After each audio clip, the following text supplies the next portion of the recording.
अस्सलाम वालेकुम, good morning Pakistan. एक नई सुबह के साथ मैं हूँ राफिया अवान और मैं हूं रिजवान अली अहमद। उम्मीद करते हैं बिल्कुल खैरियत से होंगे। आपकी सुबह का आगाज़ हो चुका होगा और बहुत सारे लोगों को इंतज़ार होता है वीकेंड का, लेकिन अभी भी एक दिन बाकी है।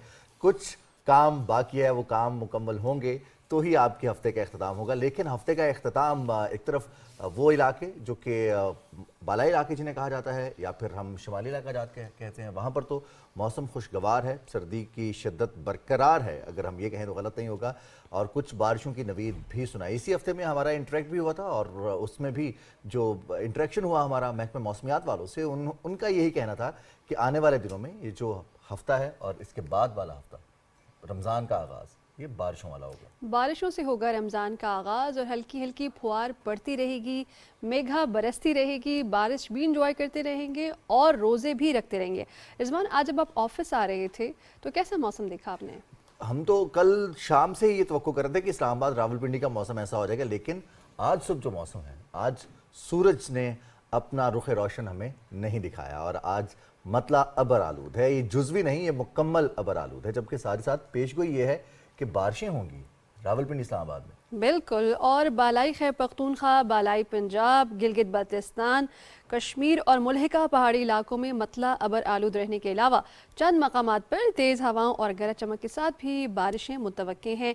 जबकि अगर पहाड़ी इलाकों की बात की जाए तो वहाँ पर बर्फबारी भी होने का इम्कान है। मुल्क के दीगर इलाकों में मौसम सर्द, जबकि शुमाली बलूचिस्तान में शदीद सर्द रहेगा। और यही हम अल्लाह ताला से दुआ भी करते हैं कि ये बारिशें तो हैं, बहुत सारे हमारे काश्तकार भाई हैं जो गंदम की काश्त के बाद अब फसल की तैयारी के मुंतज़िर हैं और चंद हफ्तों की बात है, फसल पककर ऑलमोस्ट तैयार है। अब ऐसे में अगर बारिशें आएंगी, आंधी आएगी, झक्कड़ आएंगे तो उनका भी नुकसान होगा। प्लस बहुत सारे ऐसे लोग हैं जो कि कच्चे मकानात में रहते हैं या फिर हम गांव देहात देखें तो वहाँ पर अगर फ्लडिंग होती है, फ्लैश फ्लडिंग होती है, तो उनका भी नुकसान होता है। तो हमारी दुआ ये है कि अल्लाह करे ये बारिशें, ये आंधी, ये गरज चमक के साथ जो बर्फ़बारी के इम्कानात का भी इजहार किया गया है, अल्लाह करे ये हम सब के लिए रहमत बने और कम से कम नुकसान हो। गो कि इन तमाम नुकसानात के हवाले से कुदरती आफात की वजह से होते हैं, अब इंसान बेबस है इनके आगे, लेकिन इनको कम किया जा सकता है, इनसे इंसानी ज़िंदगी बचाई जा सकती है, नुकसानात को महदूद किया जा सकता है। तो हम दुआ कर सकते हैं कि अल्लाह ताला इन बारिशों को हमारे लिए रहमत की बारिश ही का बायस बने, हमारे लिए किसी भी किस्म का कोई जानी माली नुकसान का बायस ना बने। क्योंकि जब नुकसान होता है तो फिर सबका दिल रंजीदा होता है और फिर नुकसानात का अजाला करना, ख़ास तौर पर जो ज़िंदगी का नुकसान होता है। बिल्कुल, और इंसानी ज़िया सबसे बड़ा ज़िया है। और इन तमाम सूरत हाल के साथ हम बात करेंगे वज़ीर आज़म की एक्टिविटीज़ की। वज़ीर आज़म पाकिस्तान मोहम्मद शहबाज शरीफ, जैसा कि रिजवान बता ही रहे हैं कि बारिशें जो बलूचिस्तान में भी हुई, ग्वादर की बात की जाए या खैबर पख्तूनख्वा में भी हुई, और उससे जो नुकसान हुआ है, लैंड स्लाइडिंग से जो नुकसान हुआ है, उसके अजाले के लिए न सिर्फ वहाँ पहुँचे हैं बल्कि इमदाद का भी ऐलान किया है।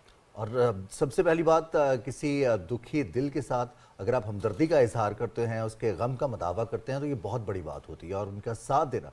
कल वज़ीर आज़म पेशावर पहुँचे, जहाँ पर खैबर पख्तूनख्वा में उन्होंने बारिशों की वजह से 23 फरवरी को जो बारिश हुई थी उसकी वजह से जो माली नुकसान हुआ, जो जानी नुकसान हुआ, मजमूई तौर पर 40 अफराद अपनी ज़िंदगी से हाथ धो बैठे बिल्कुल और ऐसे ही, 62 बिल्कुल अफराद ऐसे ही। ज़ख्मी भी हुए। फिर बहुत सारे लोगों के घरों का नुकसान हुआ।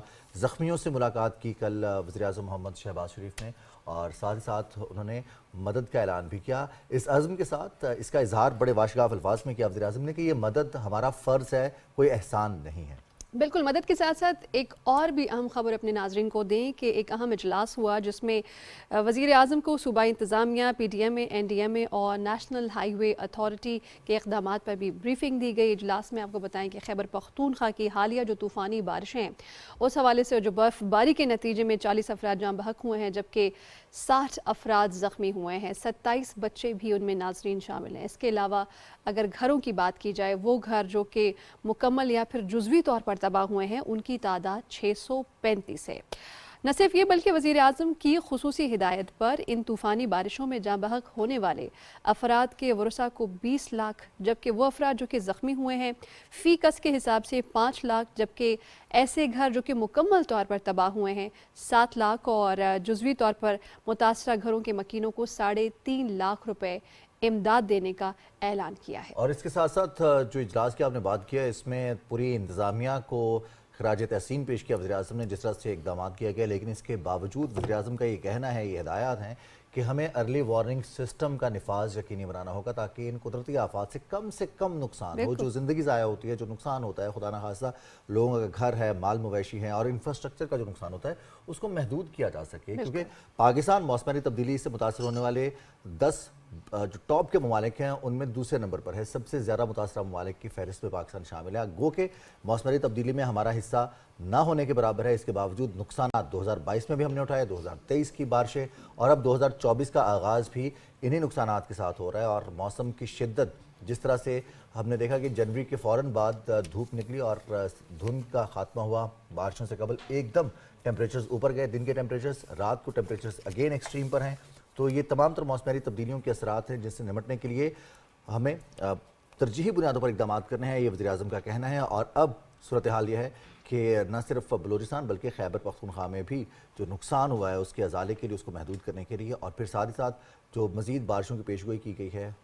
واٹر ہمارے جو سکارس ہے وہ تو برقرار رہتے ہیں, خشک سالی کے بعد بارش آتی ہے اور پھر ایک دم اتنی بارش ہو جاتی ہے کہ اس کو سنبھالنا, پانی کو, اس سے بچنا مشکل ہو جاتا ہے. اور اس تمام تر صورتحال سے نبرد آزما ہونے کے لیے موجودہ حکومت نہ صرف سدباب کر رہی ہے ناظرین, بلکہ داد رسی کے لیے بھی بر وقت وہاں پر پہنچ رہی ہے. اور جب ایسی کوئی صورتحال بنتی ہے تو عمومی طور پر ہم یہ دیکھتے ہیں کہ راستے بند ہو جاتے ہیں, لیکن خیبر پختونخوا کے بیشتر شاہراہیں فعال ہو چکی ہیں, بحال ہو چکی ہیں, اور کچھ ایسی ہیں جہاں پر ابھی بھی لینڈ سلائیڈنگ کا خدشہ ہے اور لینڈ سلائیڈنگ کا جو اسے کیا کہتے ہیں ملبہ ہے وہ موجود ہے, تو اس کو ہٹانے کا کام بھی جاری ہے. اور اس میں تمام ادارے مل کر, خاص طور پر این ڈی ایم میں, پی ڈی ایم ایز کی بات کریں ہم, پاکستان کے باقی تمام ادارے اور خاص طور پر سیکورٹی فورسز جس طرح سے ریسکیو کے لیے پہنچتے ہیں اور خدمات سر انجام دیتے ہیں. انہوں نے دیکھا ہے کہ گوادر ہو یا پھر جنوبی بلوچستان ہو, وہاں پر بھی جو کیمپس لگائے گئے ہیں, جو لوگ ڈسپلیس ہوئے ہیں, جن کو اپنے گھروں سے منتقل کیا گیا تھا, ان کے لیے راشن, ادویات, میڈیکل کیمپس لگائے جا رہے ہیں. تو یہ تمام تر اقدامات ہمیں مل جل کر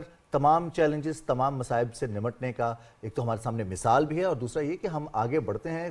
بڑھنا ہمیں اسی طرح سے ہے کہ مل کر بڑھیں گے, اختلافات نہیں ہوں گے, ایک دوسرے کا ساتھ دیں گے تو مصائب کو ہم کم کر سکیں گے, مشکلات کو کم کر سکیں گے, ان کو جلدی ان پر قابو پا سکیں گے. اور بالکل جاتے جاتے اس سٹوری کو کلوز کرتے ہوئے ہم یہ بھی ضرور بتائیں کہ آنے والے وقت میں بھی ناظرین برف باری متوقع ہے, اور اس حوالے سے این ڈی ایم میں کسی بھی ہنگامی صورتحال سے نمٹنے کے لیے مکمل تیار بھی ہے, اور اس صورتحال سے آپ کو آگاہ کرنا بھی بہت ضروری ہے. تو یہ تو تھی تمام وہ باتیں کہ موسم کس طرح سے بدل رہا ہے, چاہے سیاسی موسم ہو, چاہے ہماری آب و ہوا ہو, برف باری ہو, بارشیں ہیں, تو تیاری رکھیے آپ لوگ بھی. چینج ہوتے ہیں نا پھر. ہاں جی, موسم کے ساتھ موڈ بھی چینج ہوتا ہے. اچھا, سردی کے لیے اکثر کہا جاتا ہے کہ سردی سے اداسی آ جاتی ہے, خاموشی ہوتی ہے, پنکھوں کی آواز نہیں ہوتی, یا پھر گھڑی کی ٹک ٹک بھی, ایئر کنڈیشنز نہیں چل رہی ہوتی تو جو ان کے آؤٹر یونٹس ہوتے ہیں ان کی آواز نہیں ہوتی. گاڑیاں اگر چلتی ہیں تو ان میں ایئر کنڈیشن نہیں چلا تو ان کا شور بھی کم ہے. پھر بہت سارے شور جو ہیں وہ کم ہو جاتے ہیں. گرمیوں میں یہ شور بڑھ جاتے ہیں جس کی وجہ سے کہیں نہ کہیں ڈسٹریکشن موجود ہوتی ہے, انسان اپنی سوچوں میں گم نہیں ہوتا. لہٰذا آپ کو جو سوچنا ہے, فوکسڈ ہو کے سوچنا ہے, تو اس کے لیے سردیاں اچھی ہیں. ویسے سردیاں بہت اچھی ہیں, بہت زیادہ ایک ایمٹی اسپیس آپ کو مل جاتا ہے جہاں مجھے سردیاں پسند ہیں, اس لیے میں سردیوں کی تعریف. اچھا, مجھے بہت زیادہ گرمیاں پسند ہیں, مجھے اچھے لگتے ہیں ٹھنڈے مشروبات اور ٹھنڈی ٹھنڈی ہوائیں. خیر, آگے بڑھیں گے, صبح پاکستان کو آگے بڑھائیں گے, اور صبح پاکستان کے دیکھنے والے ناظرین کو ہم یہ بتائیں کہ وہ تمام پاکستانی جو بیرون ملک جانا چاہتے ہیں, وہاں روزگار کے مواقع دیکھنا چاہتے ہیں یا پھر کاروبار کرنا چاہتے ہیں, ایسا فیصلہ کرتے وقت ان کو کن مسائل کا سامنا کرنا پڑتا ہے رضوان؟ امیگریشن کے کون سے لاز ہیں جو ڈیفر کرتے ہیں جب وہ لوگ وہاں پہنچتے ہیں, تو وہاں پر کون سے چیلنجز ہیں جو ان کو فیس کرتے ہیں کہ جی ہم کسی نئی کنٹری میں آ گئے ہیں, اب یہاں کے امیگریشن لاز کیا ہیں, یہاں کا انوائرمنٹ کیسا ہے, کون سی تبدیلیاں ہیں جو ہمارے ملک میں تھیں یہاں نہیں ہیں. اور خصوصی طور پر ڈاکیومنٹیشن کی جب بات آتی ہے تو بہت زیادہ پاکستانیوں کو مشکلات کا سامنا کرنا پڑتا ہے. امیگرنٹ ایجنٹس جو ہوتے ہیں وہ بڑی بھاری بھرکم رقم وصول کرتے ہیں صرف اور صرف فارمز فل کرنے کی. اچھا, ایک بات میں اپنے ناظرین سے یہ کہہ دوں کہ اگر آپ کا بھی ارادہ ہے کہیں امیگریشن کا, تو آپ ہمارے اس سیگمنٹ سے پہلے اپنے پاس قلم اور ساتھ ہی ساتھ کاغذ بھی رکھ لیں, تاکہ آپ جو پوائنٹس ہمارے گیسٹ بتائیں گے, جو ایکسپرٹس بتائیں گے, آپ ان کو نوٹ کر سکیں. ڈاکومنٹیشن کی بات کی ہے, اور جو ہم غلطی کرتے ہیں وہ ہم جو چیز ہمارے سامنے ہوتی ہے اس کو محفوظ نہیں کرتے, اور اگر محفوظ کرتے تو اتنا محفوظ کر لیتے کہ وہ پھر وقت پر ہمیں ملتی نہیں ہے. بالکل بہت سنبھال کے رکھی ہے. تو آپ ان تمام پوائنٹس کو تحریر بھی کیجیے اور ان کو نوٹ ڈاؤن کیجیے, تاکہ کل کو اگر آپ کو ضرورت ہو یا پھر آپ کہیں اور کوئی آپ سے پوچھے تو آپ کے پاس فیکٹس کے ساتھ چیزیں موجود ہوں کہ کون سی چیزیں ایکسپرٹس نے بتائی تھیں ताकि आप उनको बवक्त ज़रूरत सनद के तौर पर इस्तेमाल कर सकें। बिल्कुल। सुबह पाकिस्तान के स्टूडियोज़ में हमें ज्वाइन किया है बैरिस्टर शाहरुख अब्बास गोंदल ने। आप कॉर्पोरेट और इमिग्रेशन कानून के माहिर हैं। बहुत बहुत शुक्रिया आपका शाहरुख साहब हमें ज्वाइन करने के लिए। Thank you for hosting me. Thank you so much. अच्छा शाहरुख साहब, सबसे बेसिक सवाल से आगाज़ करेंगे इस डिस्कशन का। ये हम सभी को जहन में रखना चाहिए कि डिस्कशन बहुत अहम है, जैसा कि रिजवान ने कहा, उन लोगों के लिए जो कि चाहते हैं कि इस हवाले से उनको नॉलेज मिले।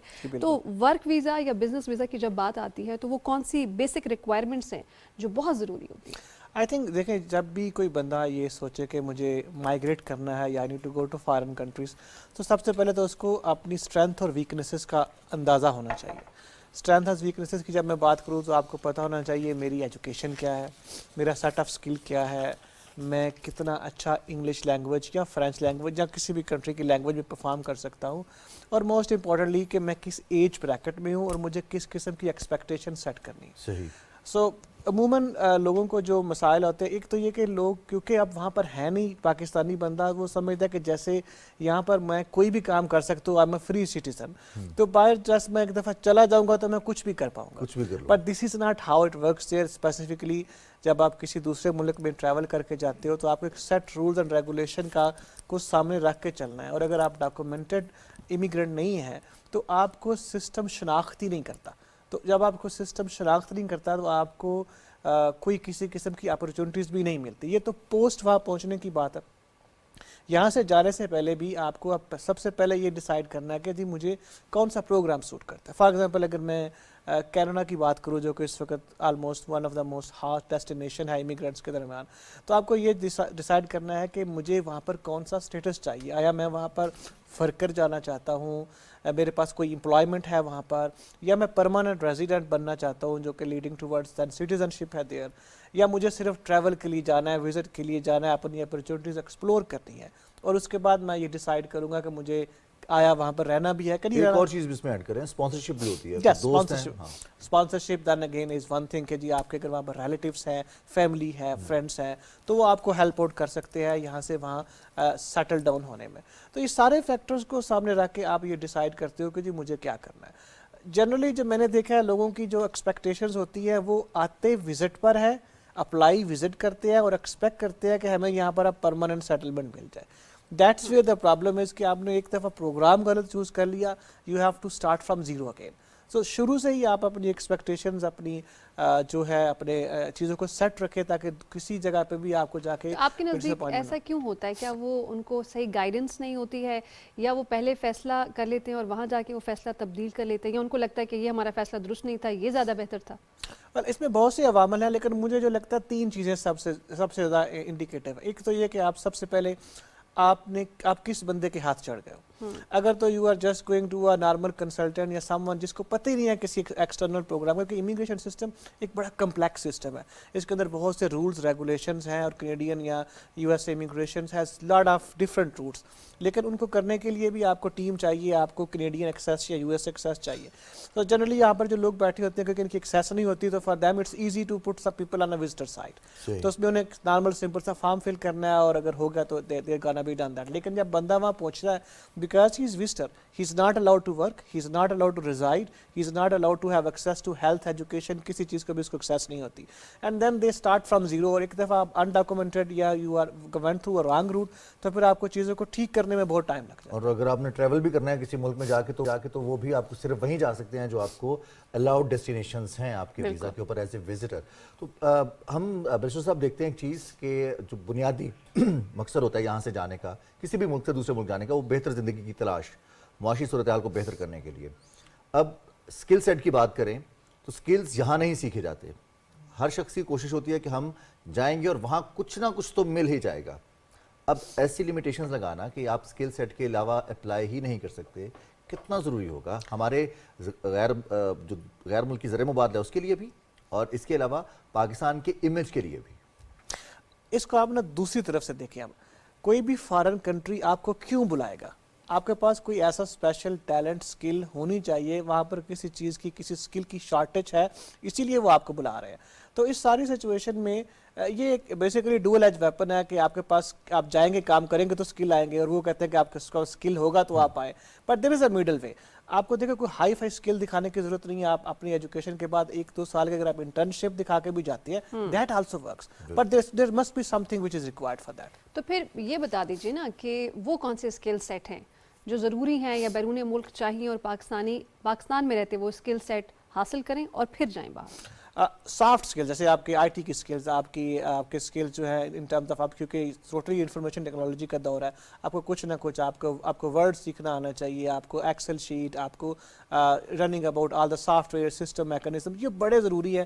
کیونکہ آپ اگر بیسک میں کہتے ہیں اگر آپ نے جب پلمبر کی بھی جاب کرنی ہے, you still to use a device, you can not do without a device. تو چھوٹے موٹے سافٹ اسکلز آپ کے ضرور ڈیولپ ہونے چاہیے.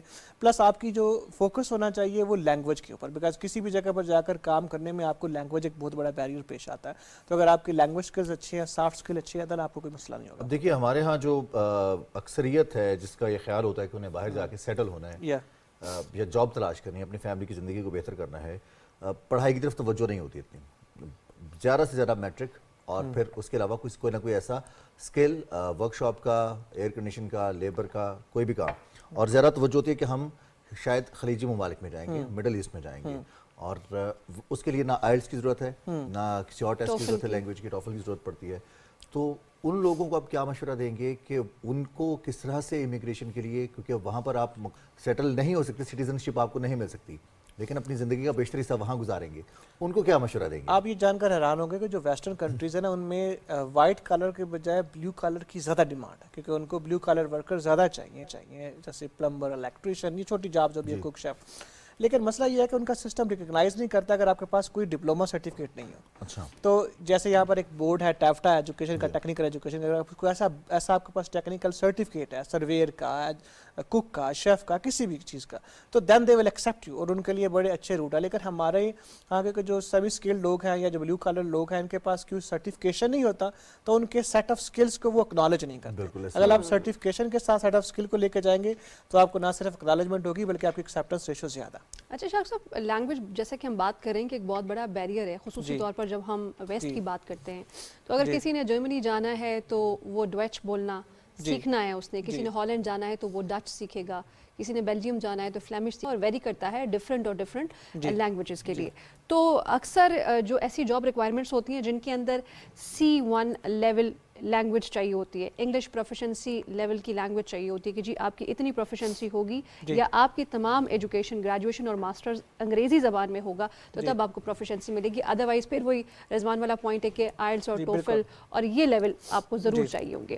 تو ایسی صورتحال میں آپ کو کیا لگتا ہے کہ کتنی ایسی جابز وہاں پر موجود ہیں جو کہ کیونکہ پاکستان میں زیادہ تر لوگ انگریزی ہی بولتے ہیں, بہت ہی چھوٹا سا پرسنٹیج ہے جن کو کوئی اور لینگویج آتی ہوگی, یا پھر وہ وہیں جا کر سیکھتے ہیں, یا یہاں پہ بھی انسٹیٹیوٹس ہیں جیسے نمل وغیرہ جو لینگویجز کے اوپر, ماڈرن لینگویجز کے اوپر کام کرتے ہیں. تو آپ یہ بتائیے گا کہ کتنا بڑا پرسنٹیج ہے جو کہ صرف اور صرف لینگویج بیریئر کی وجہ سے وہاں اسکلفل ہونے کے باوجود بھی کام نہیں کرنے جا پاتا؟ اچھا, وہاں پر سسٹم جو ہے نا اس میں ہر ایک لیول بندے کی جاب کے حساب سے لینگویج ایکسپیکٹیشن سیٹ ہے. تو ایسا نہیں ہے کہ آپ جیسے اب آپ لوگ ایک میڈیا نیٹ ورکنگ سے obviously your set of skills would be very much higher side. لیکن اگر ایک بندہ ایز اے کوک یا شیف کس جگہ پر کام کر رہا ہے یا ایک بلیو ورکر کام کر رہا ہے تو اس کی لینگویج ایکسپیکٹیشنز بڑی سافٹ اور بڑی گراؤنڈ لیول ہوتی ہے. اس کے اوپر فیڈرل کورٹس کی ججمنٹس بھی ہیں کہ اگر آپ ایز این ایگزامپل ایک بندہ ٹرک ڈرائیور ہے تو اس کے لیے اتنی ہی ریکوائرمنٹ ہے کہ وہ صرف سائن بورڈ پڑھ سکتا ہو اور کسی بھی چیک پوسٹ پر وہ اپنے ڈاکومنٹیشن اور اپنی چیزوں کو ایکسپلین کر سکتا ہو, that's all, not more than that. تو اس میں وہ کہتے ہیں کہ جی آپ کا آئلٹس میں بینڈ 4 بھی ہو, دیٹس ایکسیپٹیبل. لیکن اگر آپ ایک لائر ہو یا ایک ڈاکٹر ہو, you want to go and work there, تو آپ you should have higher set of language skills. اور لینگویج کے علاوہ پھر آپ کی ایجوکیشن کے پوائنٹس ہیں, آپ کے ایکسپیرینس کے پوائنٹس ہیں, آپ کے ایج کے پوائنٹس ہیں, تو ڈفرینٹ فیکٹرز ہیں. پھر آپ کی فیملی ہے وہاں پر تو اس کی ڈفرینٹ یونیفیکیشن ہے. ہر بندے کی اپنی پروفائل کے حساب سے ایک اسیسمنٹ بن سکتی ہے. بالکل صحیح. اور ایک ایلیمنٹ چونکہ آپ کارپوریٹ اور امیگریشن قانون کے ماہر ہیں, بہت سے لوگوں کا یہ خیال ہوتا ہے کہ ہم غیر طریقے سے باہر چلے جائیں گے, ایک دفعہ ہم پہنچ گئے, چاہے جان کا رسک لے کر وہ پہنچ رہے ہیں وہاں پر, لیکن ہم سیٹل ہو جائیں گے, زندگی بن جائے گی. یہ بڑا مشکل رستہ ہے اور میرے خیال میں اس سے جتنا آپ اوائڈ کر سکتے ہو آپ کو اوائڈ کرنا چاہیے. کیونکہ اگر آپ انڈاکومنٹڈ ہو اور آپ ایک کنٹری میں چلے تو گئے, لیکن سسٹم آپ کو ایکسیپٹ کرنے میں آپ کی عمریں گزر جائیں گی. اینڈ یو ہیو سین, آپ لوگ اکثر نیوز دیکھتے رہتے ہیں, آتی رہتی ہیں کہ جی کتنے لوگ بیچارے جو اس رستے سے جانا چاہتے ہیں, یہ تو وہ ہیں جن کی خبر آ جاتی ہے, جی, اور کتنے جن کا پتہ ہی نہیں چلتا. اور یقین مانے وہاں پر بھی अनडॉक्यूमेंटेड लोगों की वजह से भी अनएम्प्लॉयमेंट और चीज़ों में डिफिकल्टी है, बाकी इमिग्रेंट्स को भी उससे प्रॉब्लम्स होती है. दे जज everyone because of those few sectors. तो इसको अवॉइड करना चाहिए और इसका लॉन्ग टर्म में फ़ायदा भी कोई नहीं. अच्छा, और वो लोग कभी वापस भी नहीं आ सकते. अच्छा शाहरुख साहब, जैसे कि हम ये बात कर रहे हैं कि बहुत से लोग इलीगली जाते हैं जी. और सर्टन कंट्रीज़ हैं जहाँ से वो लोग जी. इलीगली जाते हैं, जी. तो जिन कंट्रीज़ से स्पेसिफिकली साउथ एशियन की वो कंट्रीज़ जहाँ से लोग इलीगली चले जाते हैं और फिर उनको ना मौक़े बराबर मिलते हैं, और उन्हीं कंट्रीज़ से जो पढ़े लिखे जैसे वाइट कॉलर और ब्लू कॉलर लोगों की आप बात कर रहे हैं, उन्होंने जाना होता है, तो उनको इमिग्रेशन लॉज में फिर कितने मसाइल का सामना करना पड़ता है. कहीं ना कहीं वो कंट्रीज़ जज भी कर रही होती हैं क्योंकि ये उस कंट्री से हैं और वहाँ के लोग ज़्यादातर यहाँ पर Ethnicity based. अब बिल्कुल देखें ना, एथनिसिटी बेस्ड इसकी डिसीजन बड़ी मेकिंग सिंपल होती सी है. एग्जांपल है. आप क्योंकि हमारे इंडिया पाकिस्तान से स्पेसिफिकली इस रीजन से ज़्यादा लोग माइग्रेट करते हैं और हर किस्म के रूल्स इख्तियार करते हैं, तो हमारे लोगों को विजिटर वीज़ा लेने में कितनी प्रॉब्लम होती है. Even though sometimes so many genuine clients लेकर उनको वो रिफ्यूज़ कर देते हैं क्योंकि सिस्टम इन इटसेल्फ इस तरह हो चुका है कि जी दीज आर द पीपल, जब इनको मौका मिलेगा ये वापस नहीं आएगा. तो इससे ऑब्वियसली एक पूरे सिस्टम को और जेन्युइन लोगों को भी उससे प्रॉब्लम होती है. नो डाउट एक सिस्टम आपको किसी न किसी तरह से फिल्टर आउट तो करता है ना कि you are one of those who has not left out done cut back. और इसी तरह क्राइटेरिया बेसिस में भी फिर वो चेक करते हैं. आपके डॉक्यूमेंट्स की एक्स्ट्रा स्क्रूटनी होती है, आपकी पुलिस वेरिफिकेशन से लेकर आपके एजुकेशन डॉक्यूमेंट तक वो एक्स्ट्रा वेरिफिकेशन करते हैं. सारी चीज़ें हर्ट करती हैं आपको लॉन्ग रन में. तो इसको आसान नहीं बनाया जा सकता इमिग्रेशन प्रोसेस को कि एक विजिटर वीज़ा के लिए भी जो एप्लीकेशन फॉर्म फिल करना है उसमें टेक्निकल चीज़ें हैं और उसके लिए जो एजेंट्स हैं, ट्रैवल एजेंट्स हैं, उनकी ज़रूरत पड़ती है. और फिर ये भी हमें अंदाज़ा नहीं होता कि जिस ट्रैवल एजेंट को हम पैसे दे रहे हैं, पे कर रहे हैं या अपने डॉक्यूमेंट्स उसके हैंड ओवर कर रहे हैं, वो हमें लीगली भेज रहा है या इलीगली भेज रहा है. वेल, इसका सबसे जो एक मुस्बत वे आउट वो ये है कि आप जब भी किसी कंसल्टेंट या लॉयर के ऑफिस में जाए तो चेक करें कि are they authorised to do that. उसका सिंपल वो ये है कि आप उस कंट्री की, लेट्स सपोज आप कहते हो कि जी मैंने यूके या कनाडा जाना है, तो सबसे पहले चेक करें कि ये बंदा यूके या कनाडा में लॉयर भी है या नहीं है. इज ही रजिस्टर्ड देयर और नॉट. अगर तो वहाँ पर रजिस्टर्ड नहीं है तो इट्स मीन उसको वहाँ के लोकल लॉज का पता ही नहीं है. He has not knowledge of that. उसने वो सीखा नहीं, उसको पता नहीं. अब हो सकता है उसने कुछ बेसिक चीज़ें किसी से पिक कर ली हो यूट्यूब से, गूगल से, के आगे पीछे, but he don't know how rules and laws applicable there. तो अवॉइड दोज पीपल. आप किसी रजिस्टर्ड कंसल्टेंट और एजेंट के पास जाएं जो रिस्पॉन्सिबल भी होगा. कल को आप उसके अगेंस्ट उससे आप उसकी अकाउंटेबिलिटी कर सकते हो, लेकिन अदरवाइज तो नहीं कर सकते. माजत के साथ उस एजेंट की तरफ जाते हैं जो $1-2 लाख रुपया कम ले रहा हो मार्केट रेट से, जो हमें पैसे भी कम खर्च होंगे, दूसरा उसका जो कॉपरेशन है वो भी बाहर ऐसा लगता है कि बहुत कॉपरेट कर रहा है ये शख्स. और इस बारे में भी शाहरुख साहब हम बात करेंगे कि ये बहुत सारे वो काम है जो पढ़े लिखे लोग खुद कर सकते हैं, किसी एजेंट की ज़रूरत नहीं होती. फॉर्म्स ही फिल करने ना, हम अपनी रोज़मर्रा ज़िंदगी में यूनिवर्सिटी के फॉर्म भी फिल करते हैं, हॉस्पिटल के फॉर्म भी फिल करते हैं, है तो वही चीज़ है ना, कुछ अलग तो नहीं है. बल्कि अमूमन ये देखने में आया कि अगर आप जब अनऑथराइज्ड एजेंट्स के पास जाते हो तो वो आपके फॉर्म में मिस रिप्रेजेंटेशन करते हैं, वो गलत इन्फॉर्मेशन फिल करते हैं, या तो आपको उनको आपकी इन्फॉर्मेशन पता ही नहीं होती या वो इंटरेस्ट नहीं लेते आपकी इन्फॉर्मेशन में. एज एग्जांपल आपकी एजुकेशन बैचलर्स है और वो फॉर नो रीजन मास्टर लिख देगा. अच्छा मास्टर है या बैचलर है इससे फ़र्क नहीं पड़ता, लेकिन अगर आपने मिस रिप्रेजेंट कर दिया तो इमिग्रेशन लॉ में इसकी बड़ी सख्त सज़ा है. They consider it one of the difficult things को उसमें अप टू 5 ईयर बैन भी आपको लग सकता है. आप दोबारा अप्लाई नहीं कर सकते. अच्छा. छोटी सी clerical mistake someone has ignored it, लेकिन आप अपनी प्रोफाइल से अपनी चीज़ों से अच्छी तरह आगाह है और आप उसको बेहतर तरीके से फिल कर सकते हैं. छोटी चलिए एडवाइस लेनी चाहिए आपको ज़रूर. यू नीड टू नो कि मुझे क्या अप्लाई करना है क्या नहीं करना, बट ऑल द इन्फॉर्मेशन, बल्कि आप किसी एजेंट के पास या कंसल्टेंट के पास भी जाएँ, किसी लॉयर के पास भी बन जाएँ, make sure you recheck it. You tell him send me the form, I want to review it, इसमें मेरी इन्फॉर्मेशन ठीक है गलत है और ये इन्फॉर्मेशन क्यों डाली है आपने जब मेरे रेलेवेंट नहीं है. अब हम आपसे अगर अपने नाज़रीन के इंटरेस्ट का सवाल पूछें, सबसे आसान इमिग्रेशन किस मुल्क की है? इस वक्त जितने भी कंट्री जो इमिग्रेशन को डील कर रहे हैं उनमें से सबसे आसान इमिग्रेशन कनाडा की ही है, लेकिन वो भी अब इतनी आसान रही नहीं. You have to follow lot of rules regulation, but still Canada is the hardest destination. और ये कितने ड्यूरेशन का प्रोसेस होता है? सारे का सारा लोग इधर अप्लाई किया और अगले दिन ही इंतजार करना शुरू कर देते हैं. वेल ये अगेन एक बहुत बड़ा अलमिया है, क्योंकि देखिए रातों रात तो कोई काम होता नहीं और immigration laws are very complex. कम से कम कनाडा के लिए at least you need to be expected कि मुझे 6 से 8 महीने लगेंगे और 2 साल तक भी लग सकते हैं अगर आपको प्रॉपर इमिग्रेट होकर जाना. ठीक है. अच्छा अभी आपकी नॉलेज में है वो ममालिक जहाँ पर अपकमिंग अपॉर्चुनिटीज़ आ रही हैं वर्कर्स के लिए, रोज़गार के लिए, कारोबार के लिए, और आप सजेस्ट करेंगे उनको कि यहाँ जाएँ, इन ममालिक जाएँ और इन ममालिक को अवॉइड किया जाए? वेल गल्फ कंट्रीज से सबसे अच्छे होते हैं इन टर्म्स ऑफ अगर आप शॉर्ट टर्म एम्प्लॉयमेंट ढूंढ रहे हैं, और वैसे western countries USA, UK, Canada, these Australia, ये वो डेस्टिनेशन है जहाँ पर एक तो हमें लैंग्वेज का ज़्यादा बैरियर नहीं आता, फिर वहाँ पर हमारी अपनी मुस्लिम पॉपुलेशन भी बहुत ज़्यादा है Pakistani, so you will be easy to settle तो आपके तवज्जुह से हम ये रिक्वेस्ट करेंगे उन तमाम पाकिस्तानियों से जो दूसरे ममालिक में सेटल हैं कि जब पाकिस्तानी कोई नया पाकिस्तानी वहाँ पहुँचता है तो उसको भी एकोमोडेट कीजिए ताकि उसको वो जो प्रदेश है वो प्रदेश महसूस, जो मुश्किलात हैं, जो वहाँ के एक तो रिटर्न लॉस होते हैं राफिया, जिनके बारे में हम देख लेते हैं कि पता चल गया कि ये चीज़ें, ये डूज़ हैं, ये डोंट्स हैं, आप कर सकते हैं नहीं कर सकते, लेकिन बहुत सारी ऐसी चीज़ें हैं जो कि रिवायात का हिस्सा होती हैं, तहजीब का हिस्सा होती हैं, वहाँ का कल्चर होता है, उसके मुताबिक आपने अगर लेफ्ट साइड पे ड्राइव करना है तो आपने राइट साइड पे ड्राइव करते हुए कैसे ड्राइव करना है, और लेफ्ट हैंड ड्राइव है तो वो उसके क्या रूल्स एंड रेगुलेशंस हैं, इन चीज़ों का ख्याल रखना, और ये जो वहाँ पर मौजूद एक्सपीरियंस लोग हैं वही बता सकते हैं। तो हम शुक्रिया अदा करेंगे अपने गेस्ट का, अपने मेहमान का, बैरिस्टर गोंदल साहब, शाहरुख अब्बास गोंदल साहब हमारे साथ मौजूद रहे और बड़ी ज़बरदस्त गुफ्तगू थी इमिग्रेशन के हवाले से। जो लोग सेटल होना चाहते हैं, और अब तो दुनिया ग्लोबल विलेज बन चुकी है, अब एक क्लिक करें और आपको किसी भी मुल्क के हवाले से इन्फॉर्मेशन चाहिए, वहाँ के इमिग्रेशन लॉज क्या हैं, वहाँ के जो बेसिक लॉज हैं वो क्या हैं, वहाँ के कोर्ट लॉज क्या हैं, बिल्कुल ओवर अ क्लिक सब मिल जाता है, ओवर अ क्लिक सब कुछ अवेलेबल है। ये ज़रूर देख लीजिए कि आप खुद भी उन चीज़ों को सर्च आउट करें, सर्च इंजन पर जाकर उनको पढ़ें, उनकी डिटेलिंग को, और कोशिश कीजिए कि जहां आप जा रहे हैं वहां कोई ना कोई जानने वाला ऐसा ज़रूर निकालें जो आपको लीगैलिटीज़ और टेक्निकलिटीज़ गाइड कर सके। और एक छोटी सी बात कि कुछ भी इंसान ने हासिल करना उसके लिए मेहनत बहुत ज़रूरी है, और अगर आप खुद मेहनत नहीं करेंगे, आप ये समझेंगे कि आप फीस पे कर रहे हैं किसी को, आप पैसे दे रहे हैं तो आप किसी का काम वो कर देगा और उसके काम की वजह से आपकी ज़िंदगी बेहतर हो जाएगी, ऐसा होता नहीं है। कभी कभी ये चीज़ आपके गले भी पड़ सकती है कि आप किसी एजेंट से काम करवा रहे हैं और आपने उसको क्रॉस चेक नहीं किया, जैसा कि अभी कुछ देर पहले गोंदल साहब भी बता रहे थे, उसने कुछ और फिल कर दिया, फिर आप अकाउंटेबल हैं क्योंकि आप जाएंगे वहाँ पर, आप फेस करेंगे उसको अगर कोई भी चीज़ गलत इन्फॉर्मेशन चली जाती है, हाँ फिर परेशान भी आप ही होंगे। तो चीज़ों को ज़रूर उनकी जांच पड़ताल कीजिए, वेरीफाई कीजिए और फिर फॉर्म फिल कीजिए और देखेंगे कहाँ कहाँ आपके लिए मौके हैं और कहाँ कहाँ आप पाकिस्तान के लिए ज़र मुबादले का बाइस बन सकते हैं। अब बताएं आपको कि सुबह पाकिस्तान में वक्त हो गया एक ब्रेक का, ब्रेक के बाद वापस आएंगे और कुछ दीगर खबरें भी शामिल करेंगे।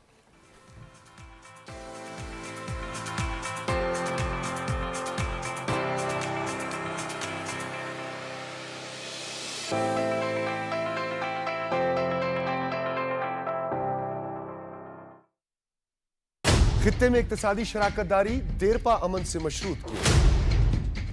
हिंदुत्व के नशे में धुत सेकुलर भारत का क्या होगा? क्या माशी गर्दाब से निकलने का वाहिद रास्ता चार्टर ऑफ इकोनॉमी है? इक्तदार की सियासत के लिए रियासत निशाने पर क्यों?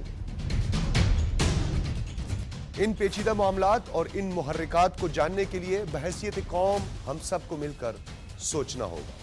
देखिए प्रोग्राम सोचना होगा जुम्मा और हफ्ता से पीटीवी न्यूज पर।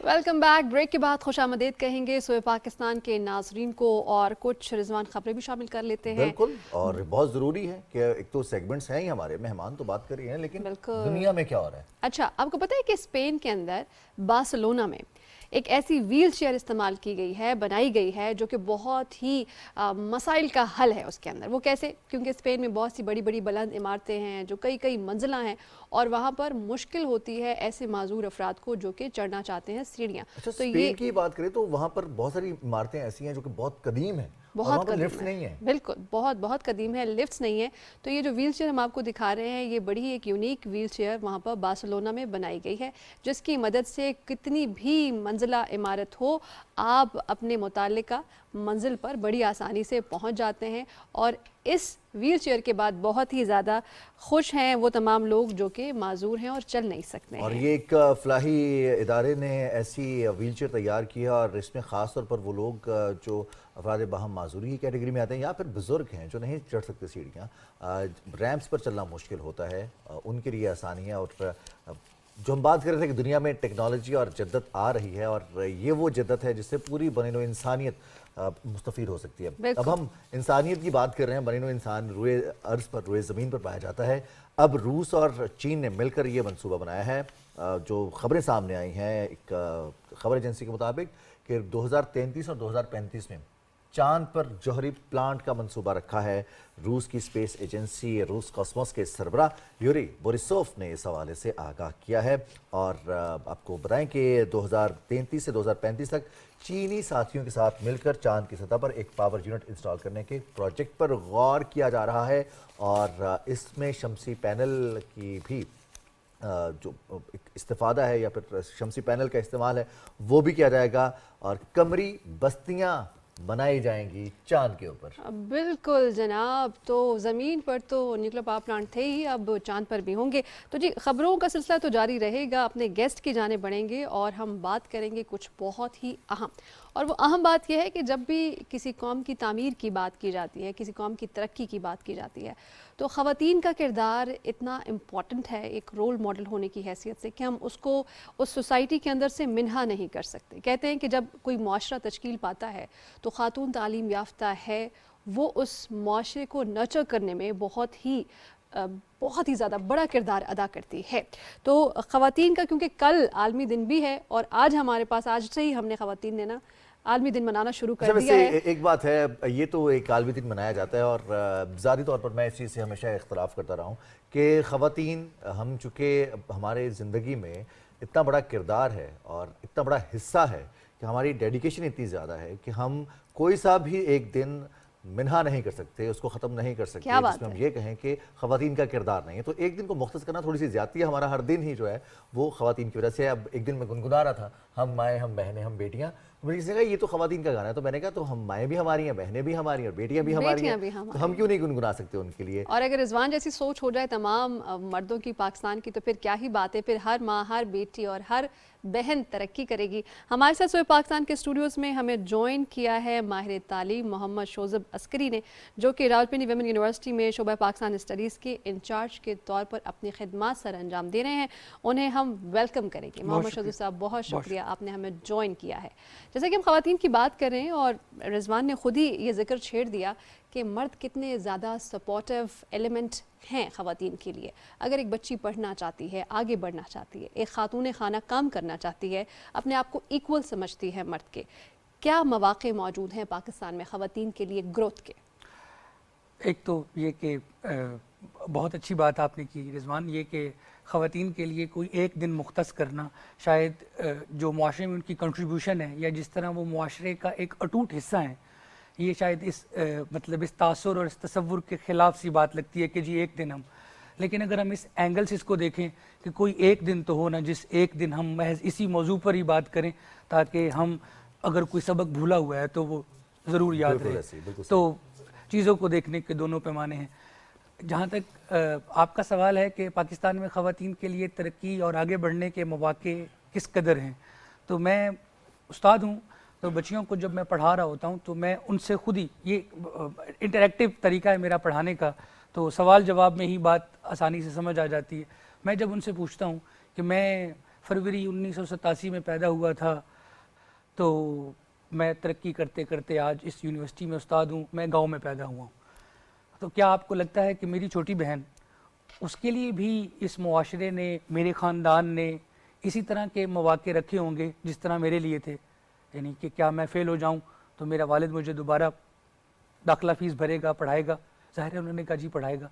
तो जब मैं बच्चियों से पूछता हूं कि आपके लिए भी उतने ही मौक़े हैं मुआशरे में पढ़ने के, आगे बढ़ने के, अपनी आज़ादी, फ्रीडम ऑफ मोबिलिटी जो है उसको एक्सरसाइज करने के, तो बच्चियाँ कहती हैं कि नहीं, हमारे भाइयों के पास हमसे ज़्यादा मौक़े हैं। सही।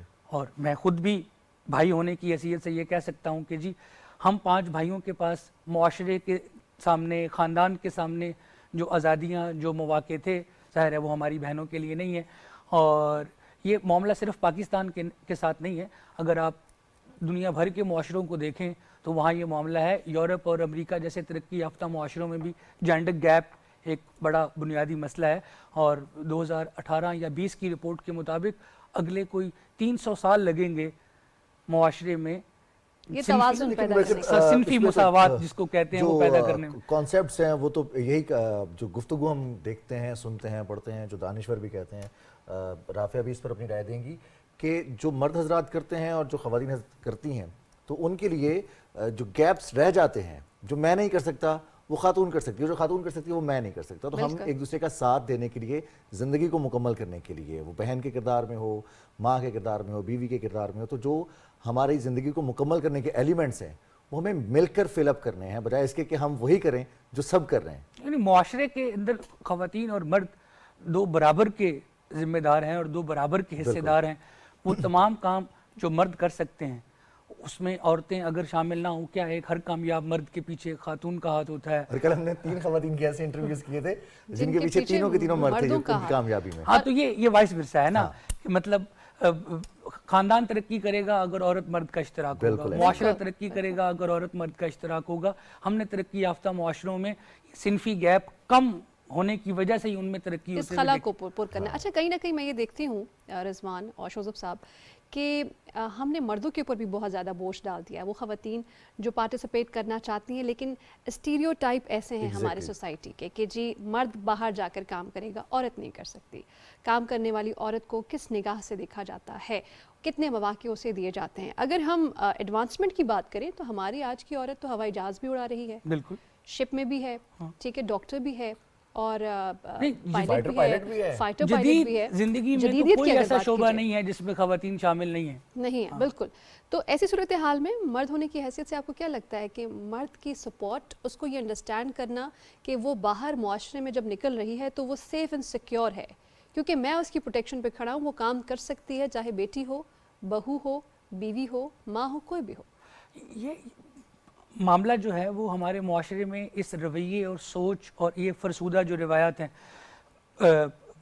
المیہ یہ ہے کہ معاشرہ ہمارا زرعی ہے اور ایگریکلچر سوسائٹی ہونے کے نتیجے میں جو روایتی ایگریکلچرل تصورات ہیں جس میں مرد بنیادی کردار ادا کر رہا ہے کہ وہ کھیت میں ہل چلا رہا ہے. تو اگر وہ کھیت میں ہل چلا رہا ہے تو آپ اسے سماجی حساب سے دیکھیں تو بھی معاشرے میں زمیندار، کسان، گاؤں کی اکانومی میں باقی دیگر برادریوں سے زیادہ باعزت اور زیادہ طاقتور سمجھا جاتا ہے. چونکہ زرعی معاشرہ ہے اور ہمارے سماجی تعلقات زراعت سے ہی ڈیرائیوڈ ہیں، تو ابھی تک ہم یہ سمجھ رہے ہیں کہ شاید مرد بنیادی کارکن ہے، عورت اس کے لیے ایک سپورٹنگ کارکن ہے، اس کے لیے کھانا بنا کر لے جائے گی. چاہے رول تبدیل ہو گئے ہیں، اب مرد کھیت نہیں چلا رہا، وہ کسی دفتر کو چلا رہا ہے یا کسی ادارے کو چلا رہا ہے یا باہر کمانے جا رہا ہے. ابھی بھی ہم یہی سوچتے ہیں کہ عورت سینہ پر ہونا جانتی ہے، گھر کا کام کرنا جانتی ہے. میں بھی پڑھاتا ہوں اور میری بیوی بھی پڑھاتی ہے، لیکن جب ہم دونوں گھر واپس آتے ہیں تو میرے سے زیادہ اس کو فکر ہوتی ہے کہ کیا سالن پکا ہوا ہے، کیا کھانا تیار ہے. تو جو صدیوں سے ایک رویہ ہے وہ اب انسٹل ہو گیا ہے ہمارے روزمرہ رویوں میں کہ چائے بنائے گی تو بہن بنائے گی یا بیوی بنائے گی، برتن دھوئے گی تو یا بہن دھوئے گی یا بیوی دھوئے گی. میں باہر جا رہا ہوں اور وہ بھی میرے ساتھ کام پہ ہی جا رہی ہے، لیکن میرا ٹفن تیار کرنے کی ذمہ داری اس کی ہے. تو جہاں تک ایک خاص سوچ ہے یہ جو پروان چڑھی ہے، اس میں مذہب کا کوئی مسئلہ نہیں ہے، اس میں کسی طرح کی کوئی تعلیم کا پرابلم نہیں ہے. یہ ایک روایتی سوچ ہے اور جس روایتی سوچ کو توڑنے کے لیے رضوان جیسے لوگوں کی ہمیں معاشرے میں ضرورت ہے.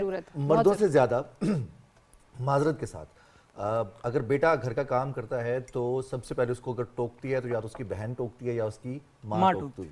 تو یہ جو سوچ ہے یہ ہمارے گھر والوں میں ہی تبدیل کرنے کی ضرورت ہوتی ہے کہ ہاں اگر ایک شخص اپنے گھر کا کام کر رہا ہے، کوئی بھی کر رہا ہے، یہاں تک کہ بہت سارے ہم نے دیکھا ہے کہ بیویاں بھی اپنے خاوند کو کام نہیں کرنے دیتی. ایسے ہی ہے، ایسے ہی ہے. اچھا یہ بھی بہت گہرا مسئلہ جو ہے نا یہ چھیڑ دیا ہے رویے کی بات ہے. ان کو یہ لگتا ہے کہ جی میں نے ہی کھانا بنانا ہے، ٹیبل پہ لگانا ہے، وہ برتن اٹھانے ہیں، برتن دھونے ہیں، یہ سارا کچھ کرنا ہے اور اس میں کوئی قباحت نہیں ہے. جب ہم سب فیملی ممبرس ہیں تو ہم سب مل کے کر ہی سکتے ہیں.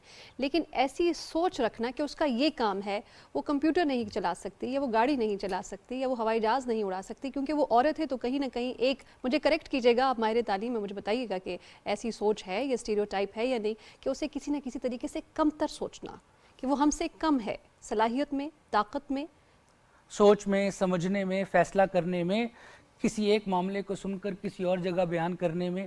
ہمارے معاشرے میں ایک عمومی رویہ ہے کہ خاتون ہے تو چونکہ شریعت میں اس کا جائیداد کا حق جو ہے وہ آدھا ہے، لیکن وہ اس طرح نہیں دیکھتے کہ خاوند کی وراثت سے بھی بیوی وارث ہوتی ہے، بیٹے سے بھی وارث ہوتی ہے. تو इस्लाम ज़ाहिर है इंसाफ और अदल पर मबनी एक आफाकी निज़ाम का नाम है, तो ऐसा नहीं है कि खातून को किसी हद तक उन्होंने उससे हटा दिया। लेस्ली हैज़ लिंटन ने दुनिया में औरतों के हकूक़ का पहला मुहाफ़िज़ prophet peace be upon him वसल्लम को जो है वो बयान किया है कि उसने तो लफ्ज़ फेमिनिस्ट इस्तेमाल किया है, पाकिस्तान में तो बहुत बदनाम है।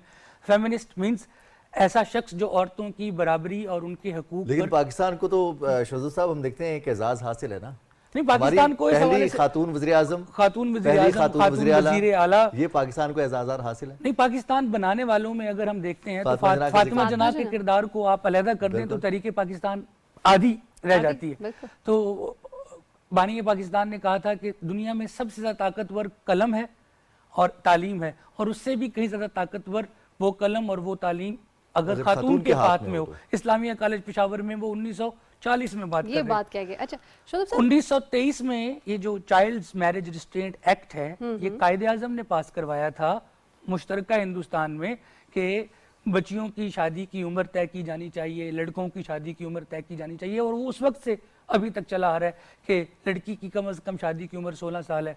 तो पाकिस्तान बनाने वालों में और पाकिस्तान की इब्तदाई क़ियादत करने वालों में ऐसे लोग थे जो मुआशरे में सिनफी यकसानियत के, मुसावात के और बराबरी के हामी ना थे, सिर्फ कायल थे बल्कि उनकी रोज़मर्रा ज़िंदगी में उनके रवैये नज़र आते थे।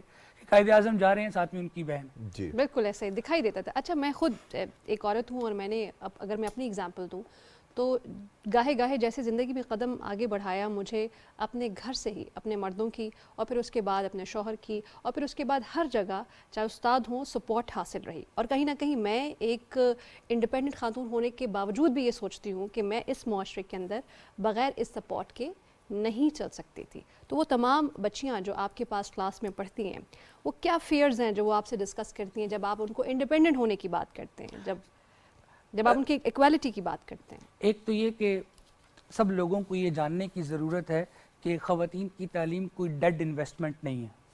बिल्कुल ठीक है ना, मतलब बैसियत वालदैन अमूमन लोगों का ये रवैया होता है कि जी हमारे यहाँ तो पढ़ाने का रवाज नहीं है, मैं तो पढ़ा रहा हूँ, मैं बेटी को पढ़ा रहा हूँ, हमारे यहाँ तो रवाज ही नहीं है।